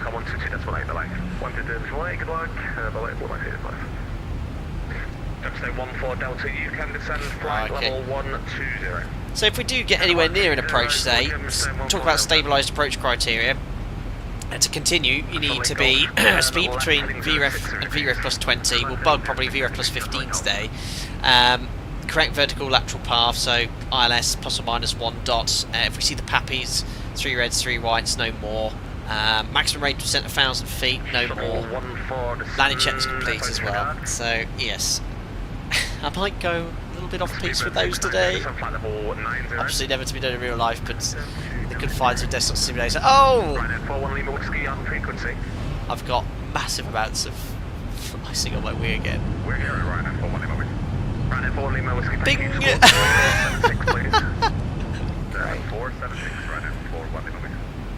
Is no one? Can I descend lower? 61. Now, there you go. 61 knots is now over limits. I could, if I got that wind reported, I can't land over 60. Any wind reported over 60, no landing. So if I got, just to distinguish between in the sim and real life now, I would have diverted by now. I'd be on the way diverting. But I think if I ask the question in chat, what would you guys like me to do? Would you like me to divert or try to attempt to get to Edinburgh with winds over limits? As in slabs of ice falling on top of people's houses. Oh, the RVR's 175. What is going on in Edinburgh right now? The rain is basically horizontal. 75 metres. Commit. Cheers, Laura. Thanks. Boga then divert. Wait, it's an approach bad because A, the wind's over limits. B, it's 175 metres in 60 metres. Was that for me? Sorry, taking Alpaca 240 Echo. Gemstone 14 Delta descent flight level 110. Ah, sorry. 110. I thought I had 140 and I was like, that has to be me. But no, it's 110. Adam, words of advice, thank you. Go for it, have faith in your skills. You can memo, no landing, no blues. I can't see any blue. I'm gonna crash. Gravy says descent flight level 140, Alpaca 240 Echo 140. The tension is unbelievable. 140 check. Gravy, thanks 8 bubs, and Kieran, thank you for the £2. I'll let Kieran's donation read first. Ah. If you do divert, I hear Newcastle has a very friendly ground controller online cafe. Is that you by any chance, Kieran? Thank you. What's the winds in Newcastle? Let's have a look at Newcastle. I don't think it's a suitable alternative. Look at the aircraft. Yeah, look at the because it's really having to manage these winds, but crazy. Sorry, Gravy Overload, 8 nubs. I say disconnect and then attempt the approach anyway. You're in a sim. You haven't got to worry about anything. That is true. That is true. Unbelievable. Yeah, Steve, the worst thing that can happen is you pull your Boeing yoke off battling it. Yeah, it comes off my desk and I've got a yoke in my lap. Wonderful. Oh dear. Right, what's the icing situation? Now I've got my... I've got to keep this on, guys. You won't use wing anti-ice as an anti-icer because it just causes the ice to melt, flow on the back of the wing and refreeze. Yeah, that's... Kieran, that is not an airport to divert to. 290 Gusting 48, runway 25. You'd be foolish to divert there. Right, there's an aircraft directly above me, but watch your ears, guys. I can't see them. But it's too much IMC. What was our fuel to divert anyway? What do we need? I should be keeping an eye on this instead of chatting to you. 4.4 tonnes. We got a 6 one. We got ages. But I don't want to divert to Brussels. It's an hour and a half from here. Divert to an uncontrolled airport. Easy. Brilliant. Bob Coca mental pun will be making a video about this flight. I know. I'll be on the Blerigerio channel, whatever it's called. Great YouTube channel, please. Flip those 2 levers below the throttle to get extra glide capability. Brilliant. Wiggle my heading bugger out. Gonna go all the way. And they're going to have a white wing again, no doubt. Oh, what's happened to my numpad? Yes, wing anti-ice on again. I need to have a chat with you about that. Birmingham, 26018, gusting 34, not ideal.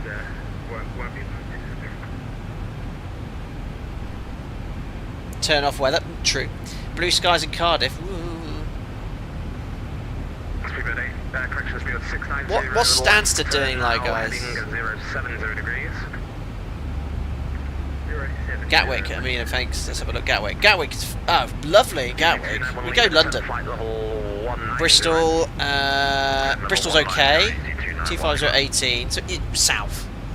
Stansted okay down the runway, but gusting. It's okay. Yeah.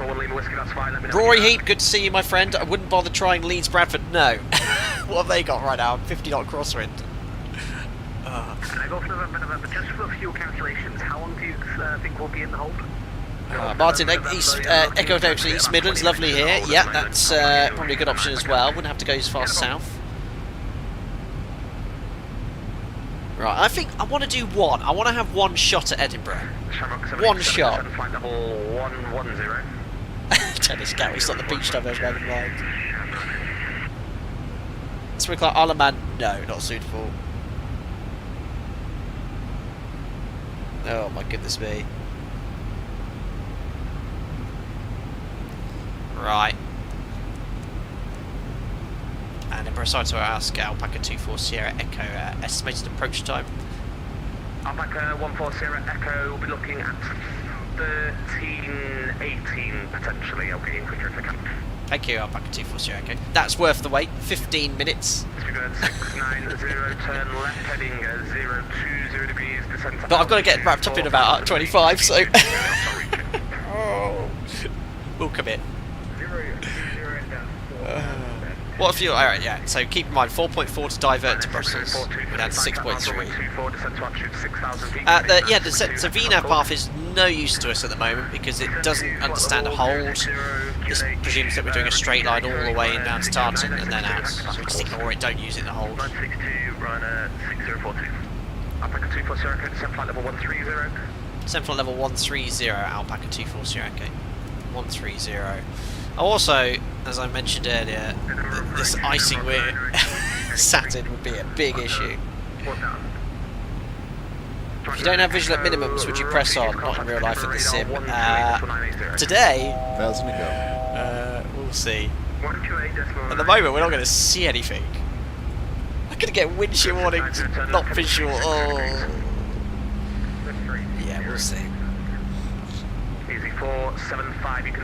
Around says, do you actually feel the ice in the sim? Well, on an aircraft like this, even in severe icing, if you had severe ice, the autopilot does quite a good job at masking it. But the fact is, your stall speed and aircraft flying handling characteristics can be massively impacted. We demonstrate the sim with 100% icing, and what it does is sort of you get much higher thrust for the phase of flight, but the autopilot, yeah, looks quite normal. But if your stall speeds and all this aren't impacted, so you might get buffeting about stall when the indications say you're not. Very dangerous. Oh, thanks. If it helps, RVR's dropped to 175. I don't understand how we've got 60 knot winds and 175 meters visibility. How is that happening? 6042 fly radar heading 050 degrees. Right. Well, we've stepped down from 1.7 when we got into 1.3. 050 runner 6042. Golf Mike November, fly correction. Oh, are we out of some cloud here? I think we're just at the bottom of this cloud now. Look at that crab. Is that for me? Shamrock 787, no, flight level 100. Steve, the live. 17 Juliet is still not flying the heading I gave you. Turn right. The life of everyone on board depends upon just one thing: finding someone back there who can't only fly this plane, but who didn't have fish for dinner. Brilliant. Oh. Rosie 8 missed the Alpaca Boeing house livery, haven't flown it for a while. Fly by wire whilst descending, we also use 1,000 feet per minute in my company. Is that ICAO rule or company rule? Yeah, good question. Now, I think something stipulates in pans up to about 1,000 feet per minute. We have some airfield briefings which saying if you're holding and descending, descend at 1,000 feet per minute. Whether it's pans ups, I don't know, but generally I do 1,000, especially when you're stacking. 42 Sierra Echo, you can descend flight level 110. Descend flight level 110, Alpaca 24 Sierra Echo. Nice chunk. Still do 1,000 feet per minute. Yeah, we're getting there. Shamrock 9 Echo, Roger, turn Yeah, I think right, so. We've got to try the approach once for giggles. Absolutely. Cheers, Jessica. Thanks for your continued support as a member. 30 months. Hope you're doing very well. And thanks for coming in today. 475, pass message. Yeah, just wondering. CJ Rock, London Edinburgh diverts to Cologne. Yeah, I should think a lot of the UK airports couldn't accept diversions. 5 minutes in the hold, I'll get you in. There's very little capacity. Ryanair 6042, turn left heading 360 degrees, descend to altitude 4,000 feet. I'll tell you one thing as well though, I've been flying for 13 years, my operator. Weather's getting worse. Whether that's global warming, leave the experts to decide. There seems to be more common these sort of weather disruption. Go down to 6,000 feet and it's 982 hectopascals. Castellan, does the Max have synthetic vision on the PFD? Yeah, no. QNH 962 hectopascals. Sorry, 962 hectopascal, roger that. 962. Easy. One to go. Yeah, he's given up. Shuttle 14, descend flight level 140. Checked. I think we're just out of that cloud. We're drifting. Seriously. Oh, look at that. 050 degrees, gemstone 14 down. What's Tokyo drift? Oh, we're getting somewhere, guys. It's an approach maybe in about 5-10 minutes. But if we go around, we are going to have to log off and decide quickly what to do. 78 knots. Flight level 90.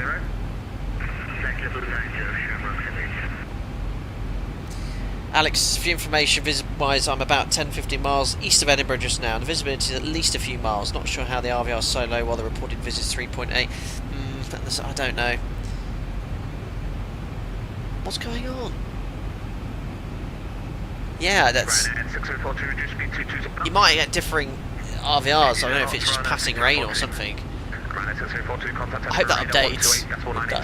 It's whether X-Plane depicts that 175 metres and puts it in the sim. Properly clearing exactly.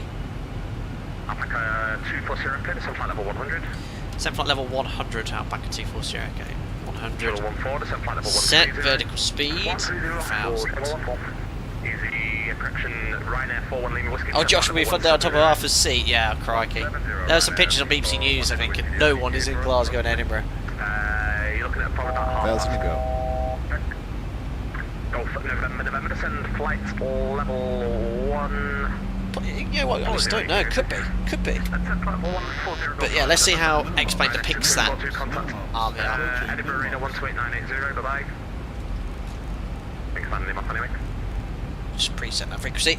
We've got Raid Shahir. Sorry if I've mispronounced that. Thank you very much for joining as a member. Glad you enjoyed the content. You get invited to our members only Discord. Thank you very much, buddy. November 467 Tango Hotel, no further ATC monitoring com 122.8. Bye-bye. Stuart Lindell option, but not what I want to do. There we are. Flight level 100. We're out of the cloud. At least turn this wing anti-ice off now. There we are, look.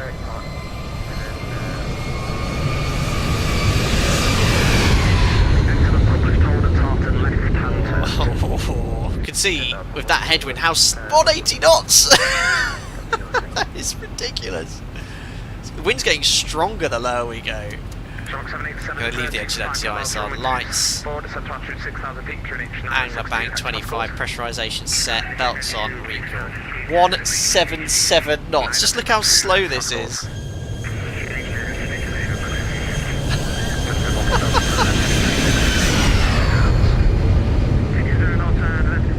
Oh. is. We'll do one when we're on the downwind leg. Shuttle 14, descend flight level 110. Yeah, the LNAV is doing an incredible job in the mod here. And the angler bank is being adjusted to make sure it's flying the published hold. I don't want to use that Control I again to bring up the track, but because it added fuel when I last did that. Have you spotted the runway inside that thick cloud? No. Yeah, Luke P95. That's a great way of explaining how the speed's being affected. It is like being on a treadmill. Exactly. Descend flight level 90. Descend flight level 90, Alpaca 24 Sierra Echo. Vertical speed 1000, 90 checked.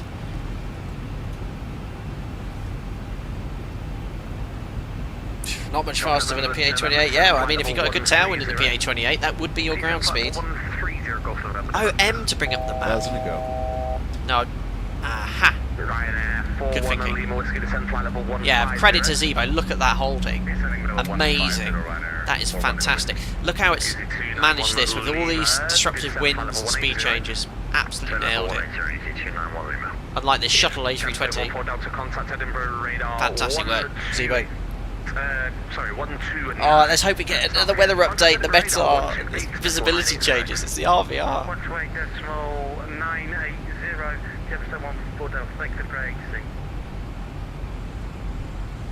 787, descent to altitude 4,000 feet. Golf November, descent flight level 120. Flight level 120, Golf November. Perfect, 90. Is that exposure realistic? No, I... 35 track miles, runway 24, descent to altitude 6,000 feet, QNH 962 hectopascals. Descent altitude 6,000 feet, QNH 962 hectopascals, Alpaca 24 Sierra Echo. Watch the jump when I set the QNH. Set. 6,000 feet. Set QNH 962. It's like jumped to 1,400 feet. Passing 7,600 for 6,000 feet, no flags. Standbys are set. 962. That's what it's... Left 080 degrees, Alpaca 24 Sierra Echo. So important to make sure you set the QNH. So now we're leaving the hold, we're under vectors. We'll update to this waypoint, which will give us better VNAV guidance. We're quite low on profile, so we're going to just go leave it VS, sort of just do 600 feet per minute. Right, watch this drift now as we turn. That is insane.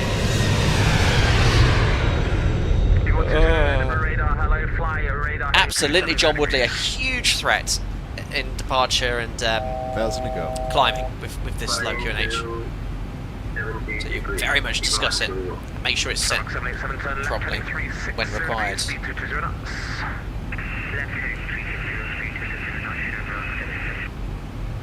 just a very shallow descent because we are still quite far out. Might accelerate to 250 knots, but I just want to see where we are in the sequence. No point speeding up. We're going to get delayed vectors. Lovely effects on the wings, yeah. Very cool. It's just the temperature changing over the wing as the lift's being generated. Drops temperature and visibility of the moisture. The moisture condenses. There we are. So we were doing 180 knots, and now we're doing 340. This is the difference between 180 and 340. Same indicated airspeed the whole time. Right, 85. The wind is increasing as we descend. Crikey. Oh, Edinburgh approach control is gone for a short while. There we are, levelled off at 6,000 feet. So if you've just tuned in, we're under radar vectors for ILS runway 24. The wind in real life is currently over limits. The visibility is currently below limits. Oh, crikey. Ooh, let's get the aircraft struggling. Left handing 040 degrees, Alpaca 24 Sierra Echo. Keep the FMC updated under vectors.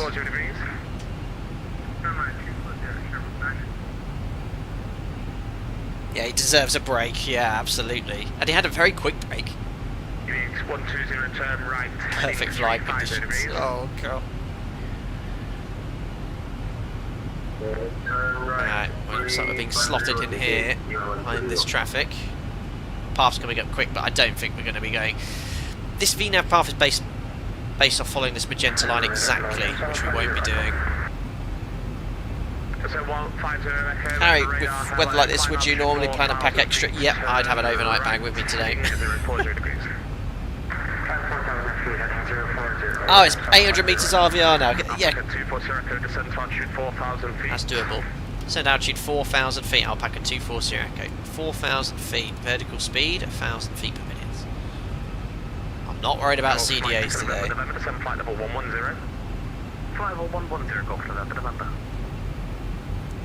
Perfect. So we've already had a WINDSHEAR escape on takeoff. Brilliant. See how sensitive it is on this approach. Well, I'm not making any inputs on the controls. Look, I'm just sat here. Look at it just bumping around. As we get lower, yeah, your aircraft becomes more susceptible to mechanical turbulence from terrain, so it does rock more. Sometimes I've landed with 40 and 50 knot winds, and it's really smooth until about 2,000 feet, and then it just goes absolutely balmy. Like, the autopilot can disconnect, you have to really override the auto throttle to keep the speed under control. Left 360 degrees, speed 220 knots, Alpaca 240 Echo. Perfect. Oh, lighting. X-Plane 12, really, the main issue with this sim is this lighting and dark cockpits when flying in towards the sun, the way it constantly changes. Terrain radar, yeah, good idea. Let's turn Jim's on. 1,000 to go. Weather on our side.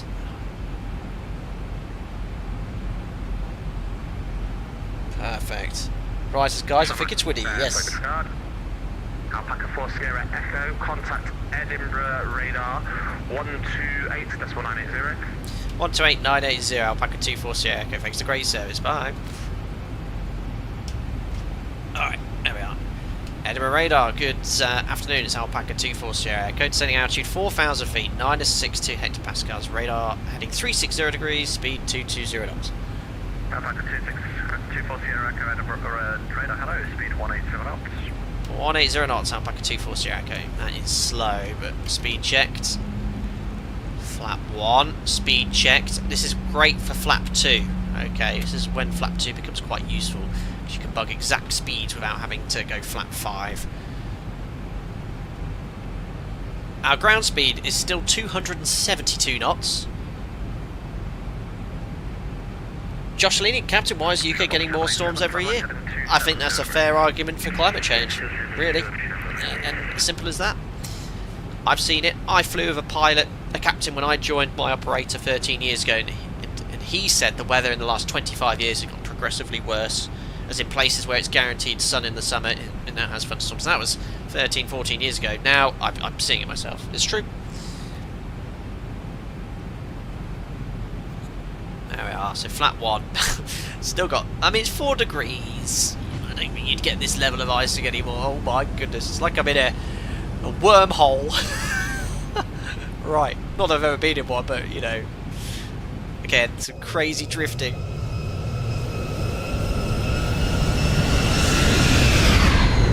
Oh, that's the flyby view. Look at the wind, the rain is actually horizontal as we're stationary. Oh my goodness me. Oh, it's the speed I'm really concerned about. I might have to override the auto throttle a few times here. Oh, come on, come on. I'm just going to bug a few knots extra here. Just give myself some margin.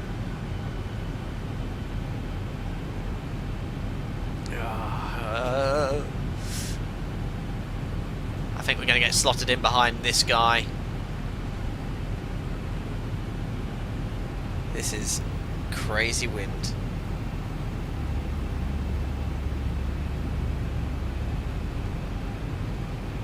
Might want to do flat 5. Yeah, you know what? That might not be a bad shout for a bit more margin.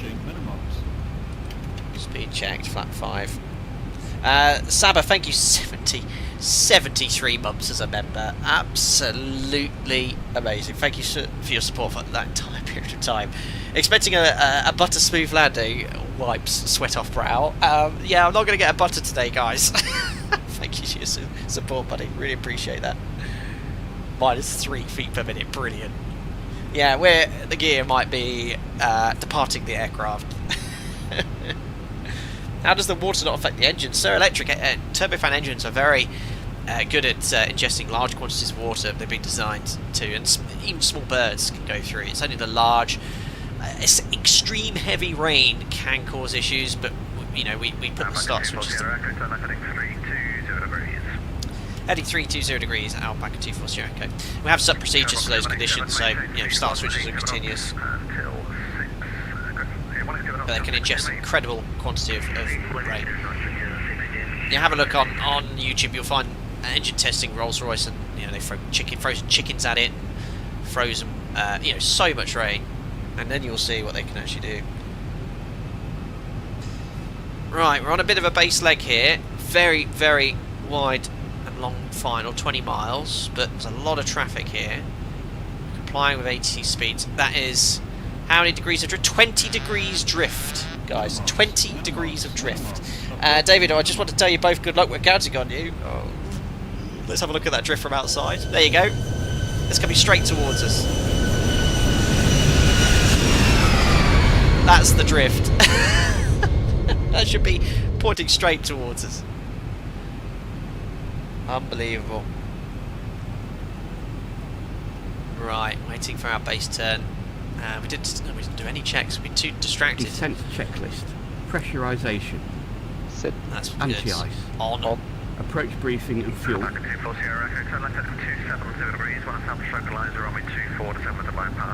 Left-handing 270 degrees on that heading. Cleared ILS 24 and once established descend on the glides. Alpaca 240. Okay. Right, approach from fuel. IAS and alt bugs. Check and set. Descent checklist complete. Perfect. So we've got the frequencies, courses, minimums, idents. Approach checklist. Altimeters and instruments. Perfect. I'm just setting the frequency on standby for tower. Set and cross check. Approach A. Right, localizer live. Vorlock. 180 till 6, Alpaca 240 Echo. That's literally no issue because of the wind. 130 knots ground speed. Localizer live. Localizer capture. Heading 240 set. And we've been cleared to send on the ILS. Checked and set. Approach checklist complete. Alright. Excellent. 120 knots ground speed. Ready? That's what it looks like if you're in a hot air balloon. Actually, a hot air balloon that's not moving in the wind. That's what it would look like if you're on a very high tower. Go on, aeroplane. Follow that localizer. Aircraft is 4 miles ahead. I hope he's been told 180 till 4, whatever it was. Uh-oh. Is the METAR still old? Oh no. I hope the visibility's improved in X-Plane. Right, we're ignoring wind limits for this, and we're ignoring the approach band just for banter. Oh my goodness. Anyway, can anyone see? Can someone do me a favour? 118.705, Alpaca 240 Echo, bye. Can someone do me a favour? Keep an eye on VATSIM, this guy's ground speed. I mean, he's already 3 miles ahead. I was told 180 till 6, but it's very close. 92 knots ground speed. Well, I'm going to be right up his... Oh, chuff, that's the word of the day, wasn't it? It's 94 knots. Well, it's not going to work then. I'm going to configure. It's all going to be... Tower low, it's Alpaca 240 Echo, 18 miles for ILS 24. Alpaca 245 Echo, Edinburgh Tower, hello, continue, you are number 4. Continue approach, Alpaca 240 Echo. Yeah, it's an ATR at 90 knots. Well, look, I can tell you what's going to happen, I'm going around. Runway 24, clear to land, runner 6042, thank you. Well, I'm going to at least bug the flat 5 speed. And when I'm at 2, if he's at 2.5, I'm going to configure, because it's not going to work. I can't do 180 till 6. I don't know why the previous controller told me that. What was that? Is that my graphics card failing or some thunderstorm? I don't know. There's something weird going on. 16 miles. 110 knots. There's only one aircraft that managed after the 5th attempt in real life, not in sim. Crikey. I'm going to have to slow down because I'm going to be right there. Now VNAV should be showing me not on profile here. Oh, no, actually I've not updated it. Still the same. Is there actually a decent gap behind me? Oh yeah, come on. I'm going to configure, guys. There's no one behind me.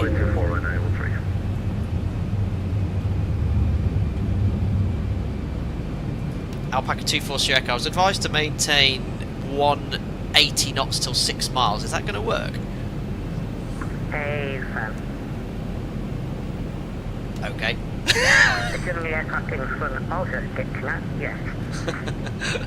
I'm getting very close, that's all. Very close, but doable. We'll have to arriving traffic back to back without no departures. It can work. I trust you implicitly. That is a very bad choice. Brilliant. Yeah. Liner 6042, report to Edinburgh. Right, I've had these conversations. Believe it or not, I have had these conversations in real life with controllers from a little bit further south, with islands in the Mediterranean. That's all I'll say. Right, glide slip alive, bump approach, be 1 dot. That's fine. And this probably will be my final approach speed anyway because of the wind. 99 knots. This is what it looks like.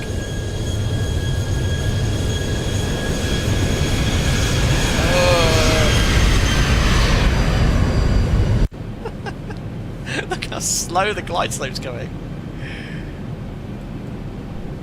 1813, wind 246, 61 knots, and we're 24, clear take off. 100 knots. Was people taking off? Behind you, departing, company. Right, glide slope capture's coming up. 1.1, behind. Wind's quite steady here. 73 knots at 4,000 feet. Welcome to Edinburgh. To be fair, I think they've sort of a bit there, holding at 2.5 miles here. Hopefully they've AK quickly. Right, glide slope capture. Is this lightning? I don't know what's going on in the sim here. Glide slope capture, 3,000 feet sets. Luke P95, windshear model in X-plane. Yes, we got a windshear warning after takeoff in Dublin.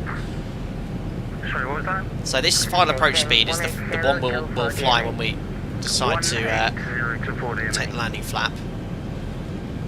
Start switches, recall, speed brake, landing gear down 3. I want to brake set to 3, just holding on the landing flap. 2.5 miles, 1,000 feet. That's okay. I was told something years ago by a very experienced captain. He said if on the 3-degree ILS you see 1,000 feet, don't get any closer. If they're 1,000 feet below you, it's doable. Any less, like now, it's getting tight. So in that case, flat 30. So I'm going to bug VREF. It's plus 15, but I'll try my best to keep it in between VREF and white bug. That's the speed limits. Liner 981, cancel now, clearance, hold Delta 1. Thanks. So we might as well run the landing checklist. Landing checklist. Start switches. 95 knots ground speed. Oh yeah, sorry. Oh, it's broken. Pretty cool. Check. Speed brake. Out, green light. Landing gear. Down 3 points. Auto. There we go. Auto brake reset. Flaps. Left 30 set, green light. Landing lights. On. Landing checklist complete. Perfect. So am I operating? We only turn on landing lights when being cleared to land. Hopefully you'll go around. What was that? Was that for me? Winds are now in limits. What's the winds? Oh yeah, look, it's legal. It's just the RVR which is dodgy at 175 metres. Apparently. Oh dear. Now the wind is pretty steady. It might actually be alright, but I don't know how well X-Plane models mechanical turbulence. How quick's that ATR going now? This has to be the lock. Yeah, 103 knots, guys. That's what it looks like. Leisurely.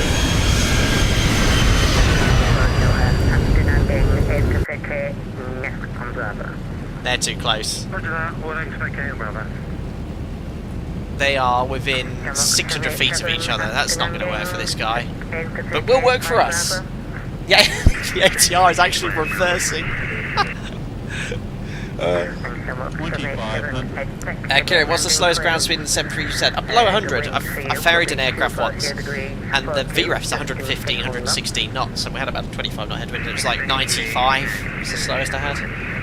I stopped.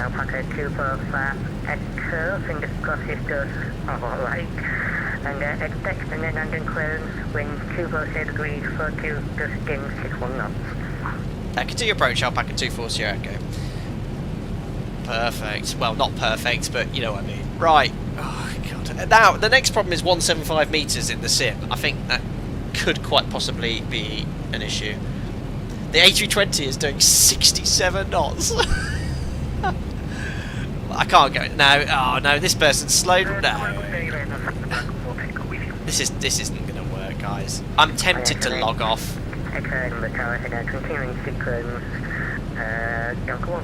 Yes, that's correct, Jishlini. This will be an approach ban. I don't want to really go around unless I have to for WINDSHEAR. I don't want to have to go around for ATC. 500 feet. Nah, this is go around now. I'll never be able to land off this. It's impossible. And I was told to maintain 160 knots till 180 knots till 6 miles. I've been going slow.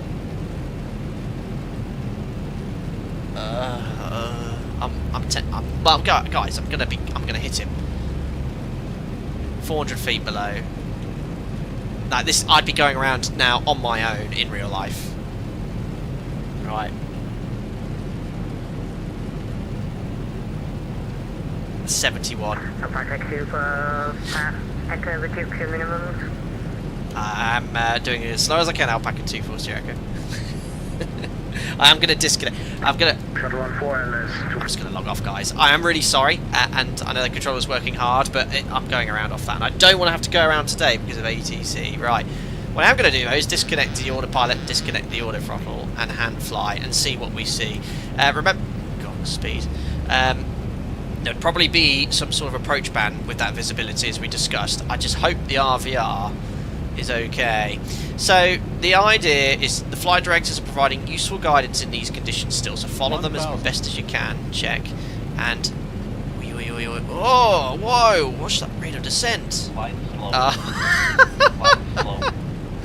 Crikey. Leveling off. I was following the flight directors, but I started descending it at 1500 feet per minute. Right, I might have to look through the flight directors here. Oh my god, this is horrible. Oh, I forgot the trim's disabled. Speed, speed, speed, speed, speed, speed. Right, it's down the runway at least, the wind. There's no crosswind. Watch that rate of descent, correcting, and continue. Getting low. 400. Right. I can't see a thing. Speed. Getting a bit ballooned, just keep descending. What's that rate of descent? Thrust. Whoa, that rate of descent's a bit high. I'm not going to see anything, guys. Do I go below minimums, not visual? Check. I can't see a thing. Let me put my head up. Oh! No, this is... Minimum. Oh, God. Go around. 15. Can't see a thing. Go around flat 15, set ground thrust. Possible to climb, get around. Yeah, I just can't see anything. Alright, 400 feet. Heading select. Oh no, don't look at my chair, that's not going to be much use. Alright. speed checked flap 5. Speed checked flap. Oh no, it just started reducing. Look at that. As soon as I basically selected flap 5. So just lower the nose below the flight director to get it to accelerate. There we are. So speed checked flap 1. Get her in trim. Whoa. And speed checked. Oh look! As soon as I get that accelerating trend, it stops dropping off. Speed check flaps up. That's going to command 222 knots. Might just go a little bit more thrust here. Right. Now what do we do? Toga thrust is not set yet. I'm using reduced go-around thrust. It's okay. So this is the go-around procedure. We now wait until outer quiet. At outer quiet, the speed window opens at 222 knots with the flaps up, and then we'll level off, re-engage the autopilot. Well, I wasn't going to get in regardless. I was either going to be colliding with an ATR, 1,000 to go. or not visual like we were here. Outer quiet. Let's anticipate the level off. About 5 degrees, 55% at this gross weight.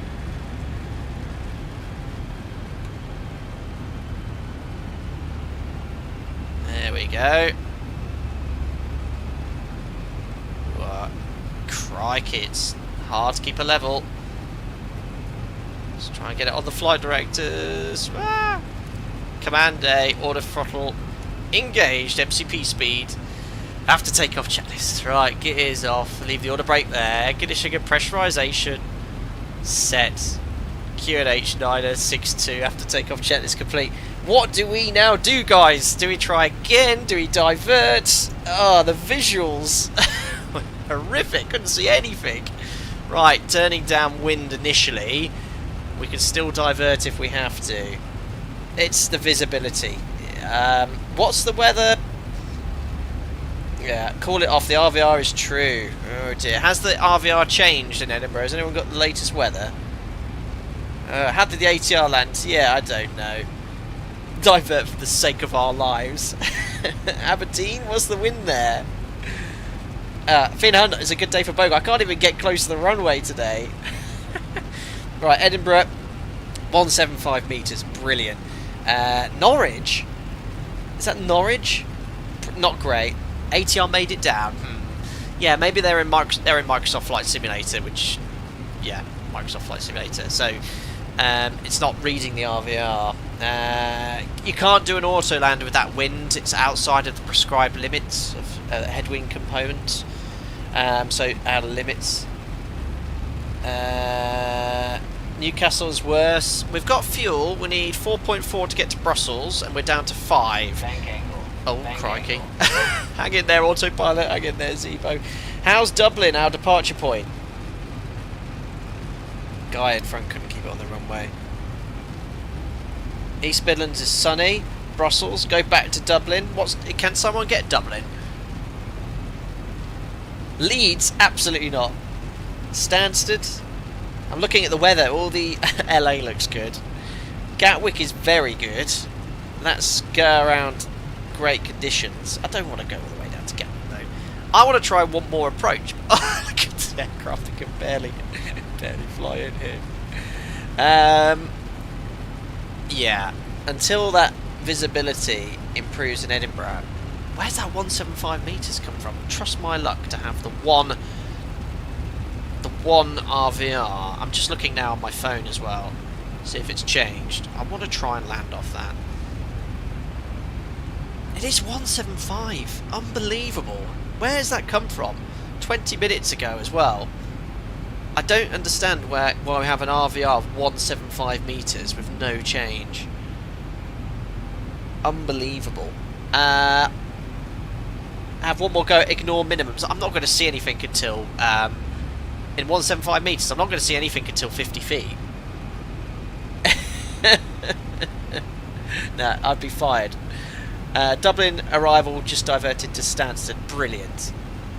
Aberdeen gusting 45. Brilliant. Yeah, visibility isn't my concern today. It's the wind. And seeing we had a wind shear on takeoff out of Dublin, that would not be a suitable alternate. Maybe the sense was blown over. Probably, yeah. It's staring at the grass. What's Manchester? Vagar FPV Steve, unbelievable. Winds, it's the wind. Right, no, I'm not asking you guys. I'm going to have a look at my METARs or all UK airports. Hold on. I'll just stay downwind for now. So, we've got nearest airports to me. Stansted 240 at 22, gusting 44. Great, but not terrible. Liverpool, no. 42 knot crosswind. Gatwick, excellent. Manchester, down the runway, but strong. Birmingham, no. Glasgow, definitely not. Leeds, no. Bristol, okay. Luton, okay. It's going to be a London airport, guys. Or Dublin, not ideal to divert to. Or I could have fun and go try and get to Glasgow. 4,000 metres. Do you want to have some fun and try and get to Glasgow? No way would I divert there in real life, but at least I'll be visual. Luton for memes. No, I'm not going to reconnect. Too much traffic. Right.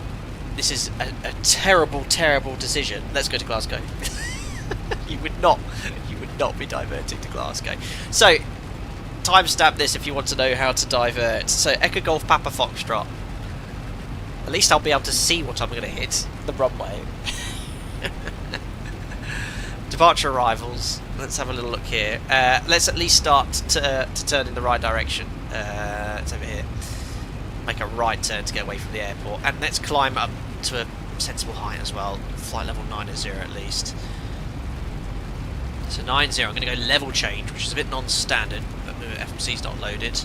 Look at it jump. Passing 4-4 flight level 90. This is the worst decision you'd ever make.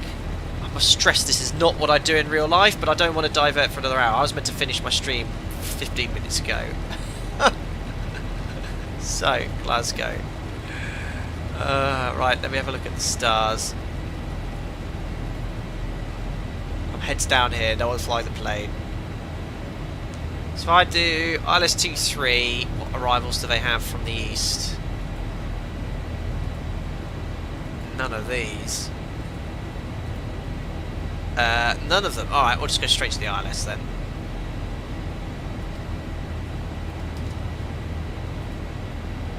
Execute. LNAV available. LNAV amber yellow. Shouldn't be like that. Alright, we'll be there in 10 minutes on the approach, guys. Straight over the top of Edinburgh into Glasgow we go. At least I'll be able to see my pending death. Right, Todar out the window. Your employer's not going to like this. Nope. This would require some serious explaining. How's it go? Checked. But at least I'm going to see the runway. Right. Let me just update Fly Live as well, so it's giving you correct data. So Echo Golf Papa Hotel to where we're going now, Glasgow Echo Golf Papa Foxtrot. Oh, at least we're out the cloud. There we are. So Fly Live is now up to date on the top, showing you our alternates. Cruise 9-0. Oh, have a good think about it. Mod should have had to execute that. Okay, it's only 20 miles till top of descent, and VNAV 250 knots. So let's imagine Glasgow is a suitable alternate. You would reload the FMC. I'd have already contacted the cabin crew by now as well to explain the situation. Take the engine anti-ice off as well. We're on top of the cloud.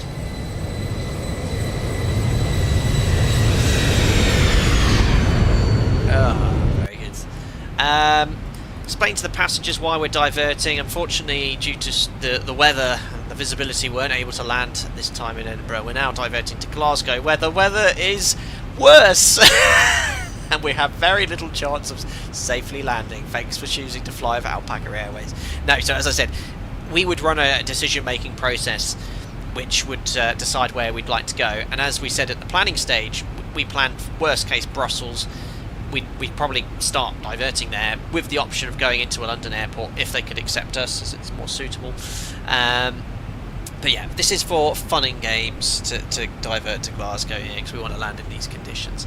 Right, so FMC we've loaded. We just need to update everything here. I'm going to stay offline, guys, because you know it's just as busy here on the VATSIM network. Then I don't have the time, unfortunately, to deal with those holds. The tower controller, I'm not being too, I don't want to be too critical because they're spending our time there, but yeah, there was a bit of miscoordination between the approach controller who said for some reason fly 180 knots, still 6 miles. Well, I ignored that and I was within a 400. What? I was within 400 feet, so I logged off. So yeah, they're doing a great job with the amount of traffic. So frequencies for the ILS are tuned. Courses are now 228. Still weather favouring the runway. Probably slight more crosswind. The minimum's now 221. Also contact the company, see what they'd like you to do.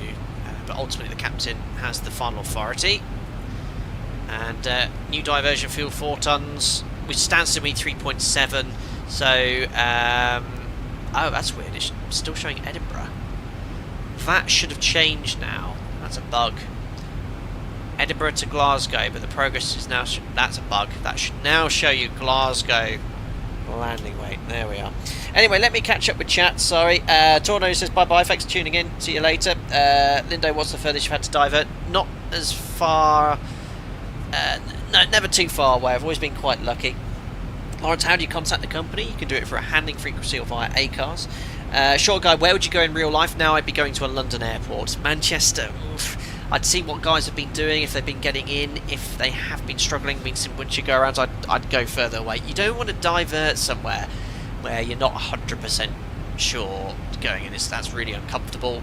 Stansted, Gatwick, they had winds which are really nice, so I'd be going there. In real life, Glasgow is the worst case. It is Dennis. There we are. Just don't explain why you chose Glasgow. That's what you need to do. Perfect. But there we are. Progress is broken. Well, no, I think the ET... no, it's showing Edinburgh, but I think is Glasgow, but it's just showing you Edinburgh. I think we might have to speed up 200 knots ground speed. Got this stonking headwind as well. Oh dear. Ryan, still think a divert due to captain eating the shrimp is a valid excuse. Brilliant. Yeah.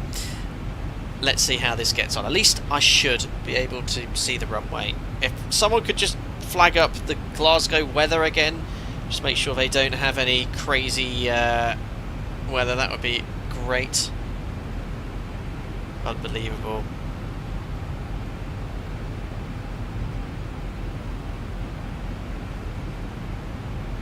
There we are. Yeah, so that's again, I wouldn't make an approach in real life. The wind is reported over 60 knots. But we'll engage Alpaca Airways emergency protocol where the upper speed limit is unlimited and we can land. Listen, Edinburgh, 0 Cav, okay, no sig. Brilliant. We're directly overhead the airport now. Look, we've been flying and diverting for ages, but we've just gone over the top. Outrageous. Glasgow's still currently closed in real life, I think. Shocking. This has been an impromptu stream which has dragged on a little longer than intended. My fiancée is going to be... well, I hope she's not too cross. Topsway says I'm in Glasgow now. It's pretty damn windy. Uh-oh. 5 Glasgow and Edinburgh closed till 5. Brilliant. Right, fixings are done. Minimums. Make sure I've not forgotten anything. Oh yeah, what was the QNH in Glasgow? Preset that 965. Wonderful.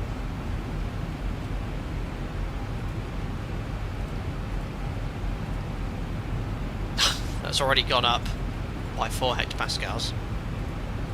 There we are. Amazing, 737 viewers. Cancel the lunch date. No, we were meant to be going out for lunch at 2, finishing at 1:30. But we haven't booked anywhere. Only one aircraft got out of Glasgow this morning. 6 AM departure with KLM. Ah. Right, no ATC. So what we're going to do is descend 2,900 feet. QNH. So 2,900 feet is set. Oops, gear should be off. push out into vent, start descending. And now we'll set the QNH. Got the correct QNH set, so notice the VNAV path doesn't jump because it knows what it is, but top descent has moved considerably now because of the headwind. So passing an altitude of 7,600 for 2,900 feet. Standby altimeter is set. Perfect. We'll keep the speed up as long as possible. Oh no, hold on, VNAV.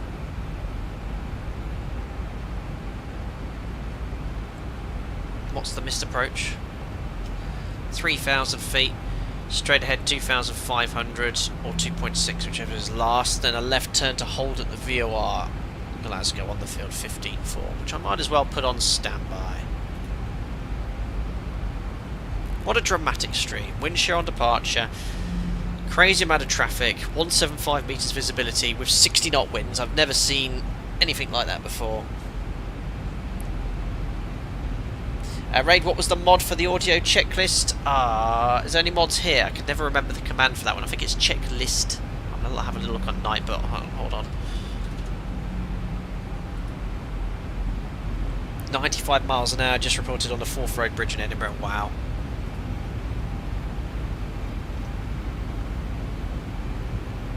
Have I still got that command?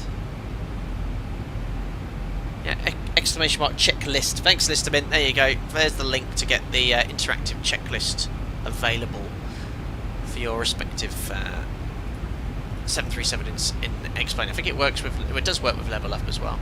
So VNAV's having a bit of a dilemma because of this crazy ground speed, and it's descending at 1,000 feet per minute because it's low.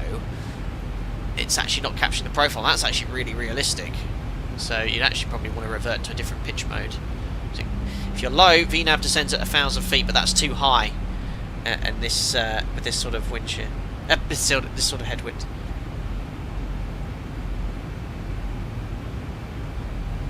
You're welcome, Raid Shahir. Enjoy. Yeah, we'll have a look at the level up at some point as well. Oh gosh, the turbulence is increasing now as well. Look at the aircraft. Oh, the next thing I want is a wind shear warning. Oh. Right. Let's see how we get on.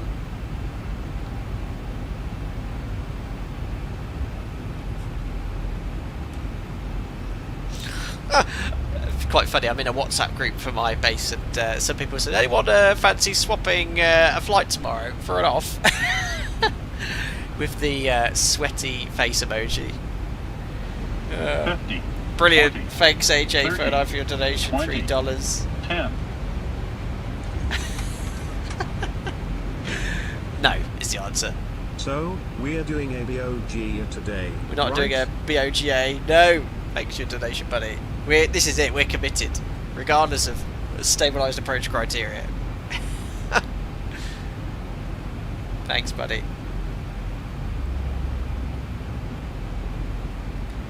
Everything flew the birthday route Heathrow Edinburgh yesterday. Weather was okay. Yeah, it was alright yesterday.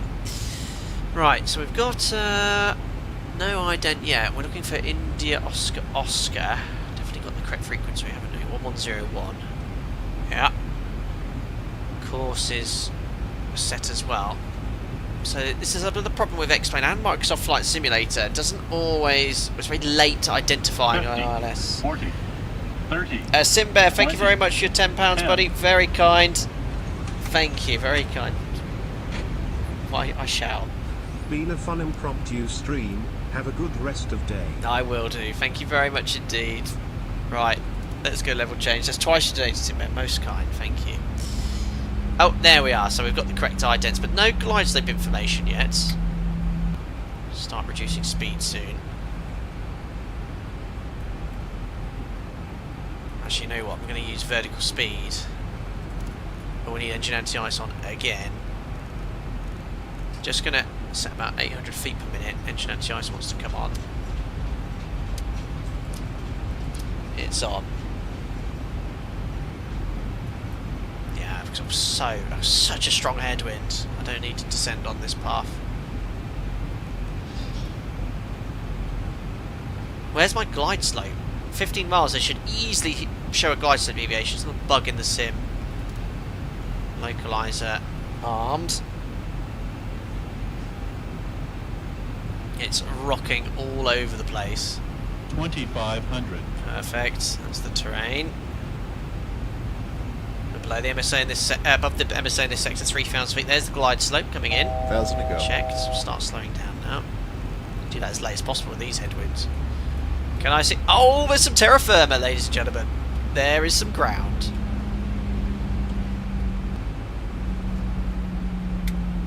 Right. Take 2. Ground speed is just slow. Oh dear. 180 knots. I'm going to delay flaps until 10 miles, I think. Yeah, trim sound I've disabled because it's basically in the mod. It's continuously going off and it's just trim, trim, trim. Whereas in real life, the autopilot has quite a lot of inputs in pitch before it starts trimming. Right, it's raining now as well. So before it gets busy, actually no, I'll wait until I get a little bit closer. Localizer alive, localizer capture, runway heading 228. I'm getting... Okay, that was a terrain warning, a hard terrain warning, which would require a terrain escape manoeuvre. Disregarded. I'll put that down to a flat one. It's really struggling, the mod in these conditions, as a real autopilot would. Oh my days! That's probably why. I'm still above the MSA. MSA is 3,000. Flying by the book. Alright, there's flat one. Oh, it's overflown the localizer slightly. Out of quiet yet, no problem. Platform's 2,900. I'll put that down to a bug famous last words. Cheers, cheers, feelers. Glide slope alive. Out hold. Approach armed. Flat 5. I think I'll fly 180, give myself some margin.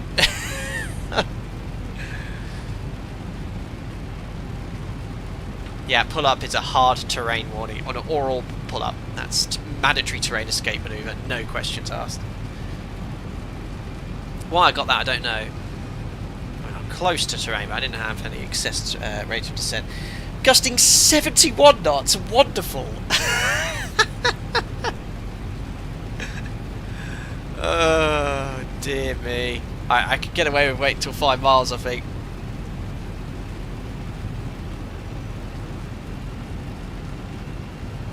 Dennis, terrain escape even if above MSA? Absolutely. Right, here comes glide slope capture. Missed approach altitude 3,000 feet set. Down we go.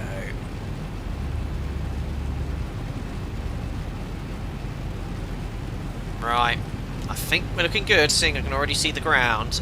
Before the work, usually we do this when we're visual, but my workload's going to be quite high, so I'm going to turn the wipers on now. Because you need to, you won't be able to see the rain is simulated in X-Plane in the mod. But yeah, you'd usually do this when becoming visual, there's no point. Why are there sheep in the clouds? Fin Hunt, you won't get it. Well, you can get an erroneous terrain warning from GPS spoofing. As long as you're above the MSA, that can be disregarded, but it has to be from spoofing. Great question. Right. This is the worst decision to divert. Oh, steady winds 42. Let's hope it doesn't gust to 60. Suddenly. Right, bring it back to the flat 5 speed now. This needs to be quite steady now. Stay like this, please. Right, 5 miles coming up. Gear down. Flap 15. Match the speed. And that will be our final approach speed as well. And landing checklist again. I think we just need to repeat it. Landing checklist. There we go. Start switches. Continuous. Recall. Checked. Speed It's working brake. now. Armed green light. Landing gear. Flat 30. Down 3 greens. Auto brake. Auto brake 3 set. Flaps. Flaps 30 set. Green light. Landing Speed, light. speed. Just Oh, override the auto landing throttle there. checklist Come on. complete. Come on. Oh, my thrust isn't working. Crikey. Auto throttle was really slow to react there, so there we are. Re-engage MCP speed. So in the real aircraft, you do sometimes have to override the auto throttle. You can leave an engagement 1,000. in the sim it's disabled. 1,000 feet stabilized, Mr. Burchett. Perfect. Right. So, you've got to keep the speed between VREF and the white bug. The white bug is VREF plus 20. It's beginning to get a little bit more turbulent. The headwind disconnecting the auto throttle. I've got to do this because the auto throttle's just not doing a good job. Again, you might have to do that in real life. Our ground speed's 120. The wind's gusting all over the place. 43, 44. And the indicated airspeed will change with all those gusts, so reduce the thrust a little more. Just turn on your cam so you can see what I'm doing. So come on, spool up. There we are. The target is about 55, 57, but the gust makes it very challenging to keep you on target speed. I'm going to utilise the autopilot until we're a bit lower here, so it doesn't disconnect. Speed. Come on, thrust. Let's just keep that indicated airspeed in the window. Looking for that runway.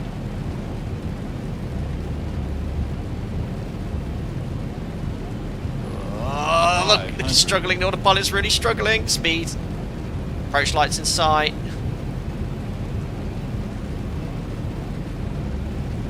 That's a key. Checked. Speed. Oh, right on the limit. Oh, get down. There we go. Disconnecting autopilot. God, it's chopped me low. Yeah, correcting. 3 reds. 200. It is really horrific. Keep it descending if you can. Keep coming down. Oh my days. Turn right, please. Continue. Oh. There's a lot of drafts and stuff going on in the sim here. Keep descending. Oh, watch that synchrony. 50, 40, 30, 20, 10. What's floating? Come on! Come on! In the touchdown zone just. Right, that'll do. Speed breaks up. Reverses. Oh, hard landing, but it floated. It wouldn't have floated like that, I don't think. I'm stopping. Ladies and gentlemen, welcome to Glasgow. Oh my god. Look at my indicated airspeed, guys. I'm doing 23 knots ground speed, but my indicated airspeed is 72. And that is why the airport is closed. Oh my goodness me. I've still got 57 knots on the nose. Oh my goodness me. Well, that was sporty. Incredible. Yeah. So that would be a very firm landing. You'd probably get away with it not being a hard landing, just. I've probably landed as hard as that in real life in far better conditions. Incredible. I think the depiction of the weather was very good in X-Plane. Not bad at all. And I was really having to handle it as I'd expect in these conditions. These are 70 knot winds here. 70 knot winds. Right. But yeah, I would never have landed here in real life. It was over limits. That was just crazy. Right, taxi on to stand. I'm massively late on this stream. I was meant to finish a while back. Trim set. Oh. Right. That's set. Imagine the ice can come off. Barmy. Right, we'll go over here on the stands to the west side. Probes off. Unbelievable. Yeah, ZIBO 4.04, this is the latest full version. You know what, just take stand 3-1. Does it fit me? Oh, wow, look at that. The aircraft handles beautifully in this sim. Oh my god, it's honestly, these winds are massively impacting how the aircraft handles on the ground. It's so realistic. I remember taxiing 40-50 knot winds. You can literally feel it, the aircraft wanting to turn because that huge vertical stabiliser. Oh, I forgot to start the APU. Wonderful. Well, we'll have to get some ground power connected instead. No APU available. Oh, look at the aircraft moving in the wind. It's just crazy. Right, I need ground services, GPU, thanks. 2 blues, 1 red engine instead. Ladies and gentlemen, welcome to Glasgow. Currently 80 mile/hour winds. Oh, actually, what happens with New Sky if you divert? That's the next question. Close flight. Let's see what happens. Airspeed alive, I know. Crazy. Wipe skill off. And it's already started unloading the bags and things. Right, let's see how I scored on New Sky. Oh! Oh, amazing! 10 out of 10! Does it know I've diverted? I guess it does. Look at that. There you go. Great touchdown. Actual touchdown in challenging conditions. 259 feet per minute. Yeah, it was actually a bug in the correct landing calculator in X-Plane. Yeah, okay. So even though I diverted, it's still happy that everyone's safe. I've used a lot of extra fuel, but never mind. Perfect. 10 out of 10 rigged. Let's see what ZIBO scored. It scored me here. Where do I see my rating? Is it over here? Isn't it a rating score on here somewhere? No, I haven't seen it for a while. Where is it? Is it under home? Back? No. I can't remember where you can find it. Checklist procedures? No. Start? No. Custom configure? Oh, they must have got rid of it. ZIBO score. Yeah, ZIBO, you get a score. It's under fuel. Fuel weight and balance page. And on that end of that live stream, we shall conclude and go to the replay and maybe discuss what we're going to do on the next one. Right. Did I see the word weak? Weak! Weak approach. Great landing, but weak. What a word. Oh dear. 2 stars? That's slightly below average. Would you like to expand on that? I can't remember what it was. High rate of descent below 1,500 feet. High glide slope deviation below 200, 500,000. Landing flaps, approach speed below 400. Okay, fine. Landing performance. Oh no, how do I get a breakdown of my landing? Do I? Oh, is that just all the penalties? I don't know. Right, good, great, fantastic. Weak. Oh, right, checklist complete. Should have a look at the replay. Fun stream. Thanks for tuning in, everyone. Brilliant. X-Plane, yeah. I think the depiction of these weather conditions was really good. If I had unlimited time, I'd like to jump into Microsoft Flight Sim and do this the same again, just see how it compares. But yeah. New Sky 10 out of 10, ZIBO weak, you decide. Yeah, New Sky. Yeah, ZIBO doesn't know what he's talking about. Right. I've logged off of that sim, turned off Fly Live. Oh dear. Let's have a look how bad it looked like from outside. Cue the replay music. Anyway, I hope you found that fun. Did as much as I could, as realistically as possible. The diversion was a terrible decision, but it was all for fun. Right, let's have a look here. Didn't get any wind shear warnings. 1,000 feet stable. Weak. 1,000 feet stable. Thanks, Sam. Thank you. Right, let's have a look at how bad that looked like on the threshold. God, we floated. Here I come. Cool, blimey. Oh. This is why I love this sim. The aircraft is properly being buffeted around as it should be by these conditions. Whoa, I was getting low then.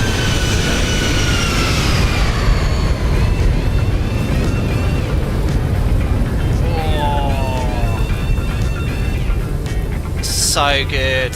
Yeah, look at that, I was floating about 8 feet above the runway. And then it sort of just sank, and then... Oh, you know what? That wasn't bad at all. It actually looked far better from here. See that one more time? It's a bit of a float, but still.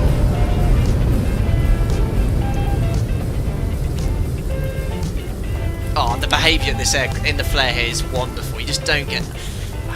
That's why I love X-Plane, guys. This is just so much more realistic. Look at that.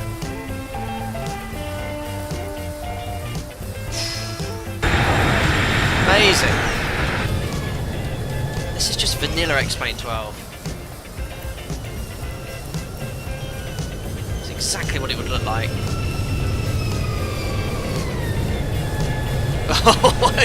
Just floating. Boom, yeah, alright. But that would I got away with that in real life.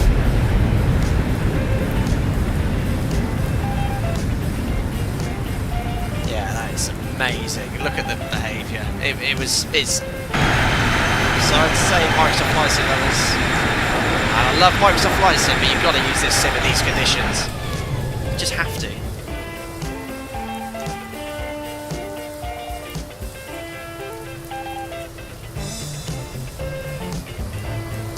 Look at that. Little crab. I was trying to time the D-crab because I was floating, so I was like, not yet. Yeah, there's the rudder now. Look. Boom. Oh, look at the wings.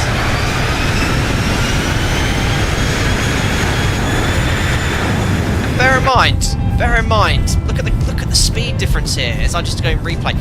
My indicated airspeed when I was doing 100 knots, look, 100 knots was 56.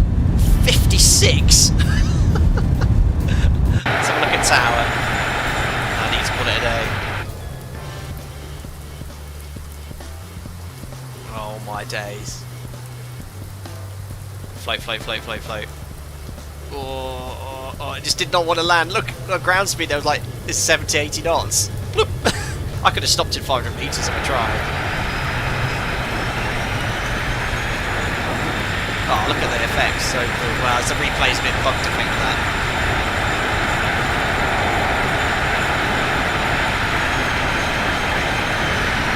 Well, stopped at about 700-800 meters. Crazy. Right then, guys, I'll pop you in here so you can enjoy the approach from this view. Amazing. Well, I think X-Plane did a fantastic job replicating the weather today and approaching into Edinburgh. Shame we couldn't get in with that visibility, but it was depicting live weather perfectly. 175 metres on the METAR, 175 metres in the sim. Diversion to Glasgow was a horrible decision. Don't do that in real life if you're a real operator in these conditions. But at least you got to see quite a sporty approach. And yeah, it was just about stable. Landed long, but yeah, you wouldn't be landing here anyway. It was over limits in real life. Enjoy the stream. Don't forget to like, subscribe if you want to stay up to date with the latest content. Thanks for everyone's donations. Very generous to all the members. Thank you for your continued support and the kind words over the past few days. Thanks for tuning in. Members, don't forget tomorrow. It's the 61st group flight. 62nd, I can't remember. I'll see you then. Take care, guys. All the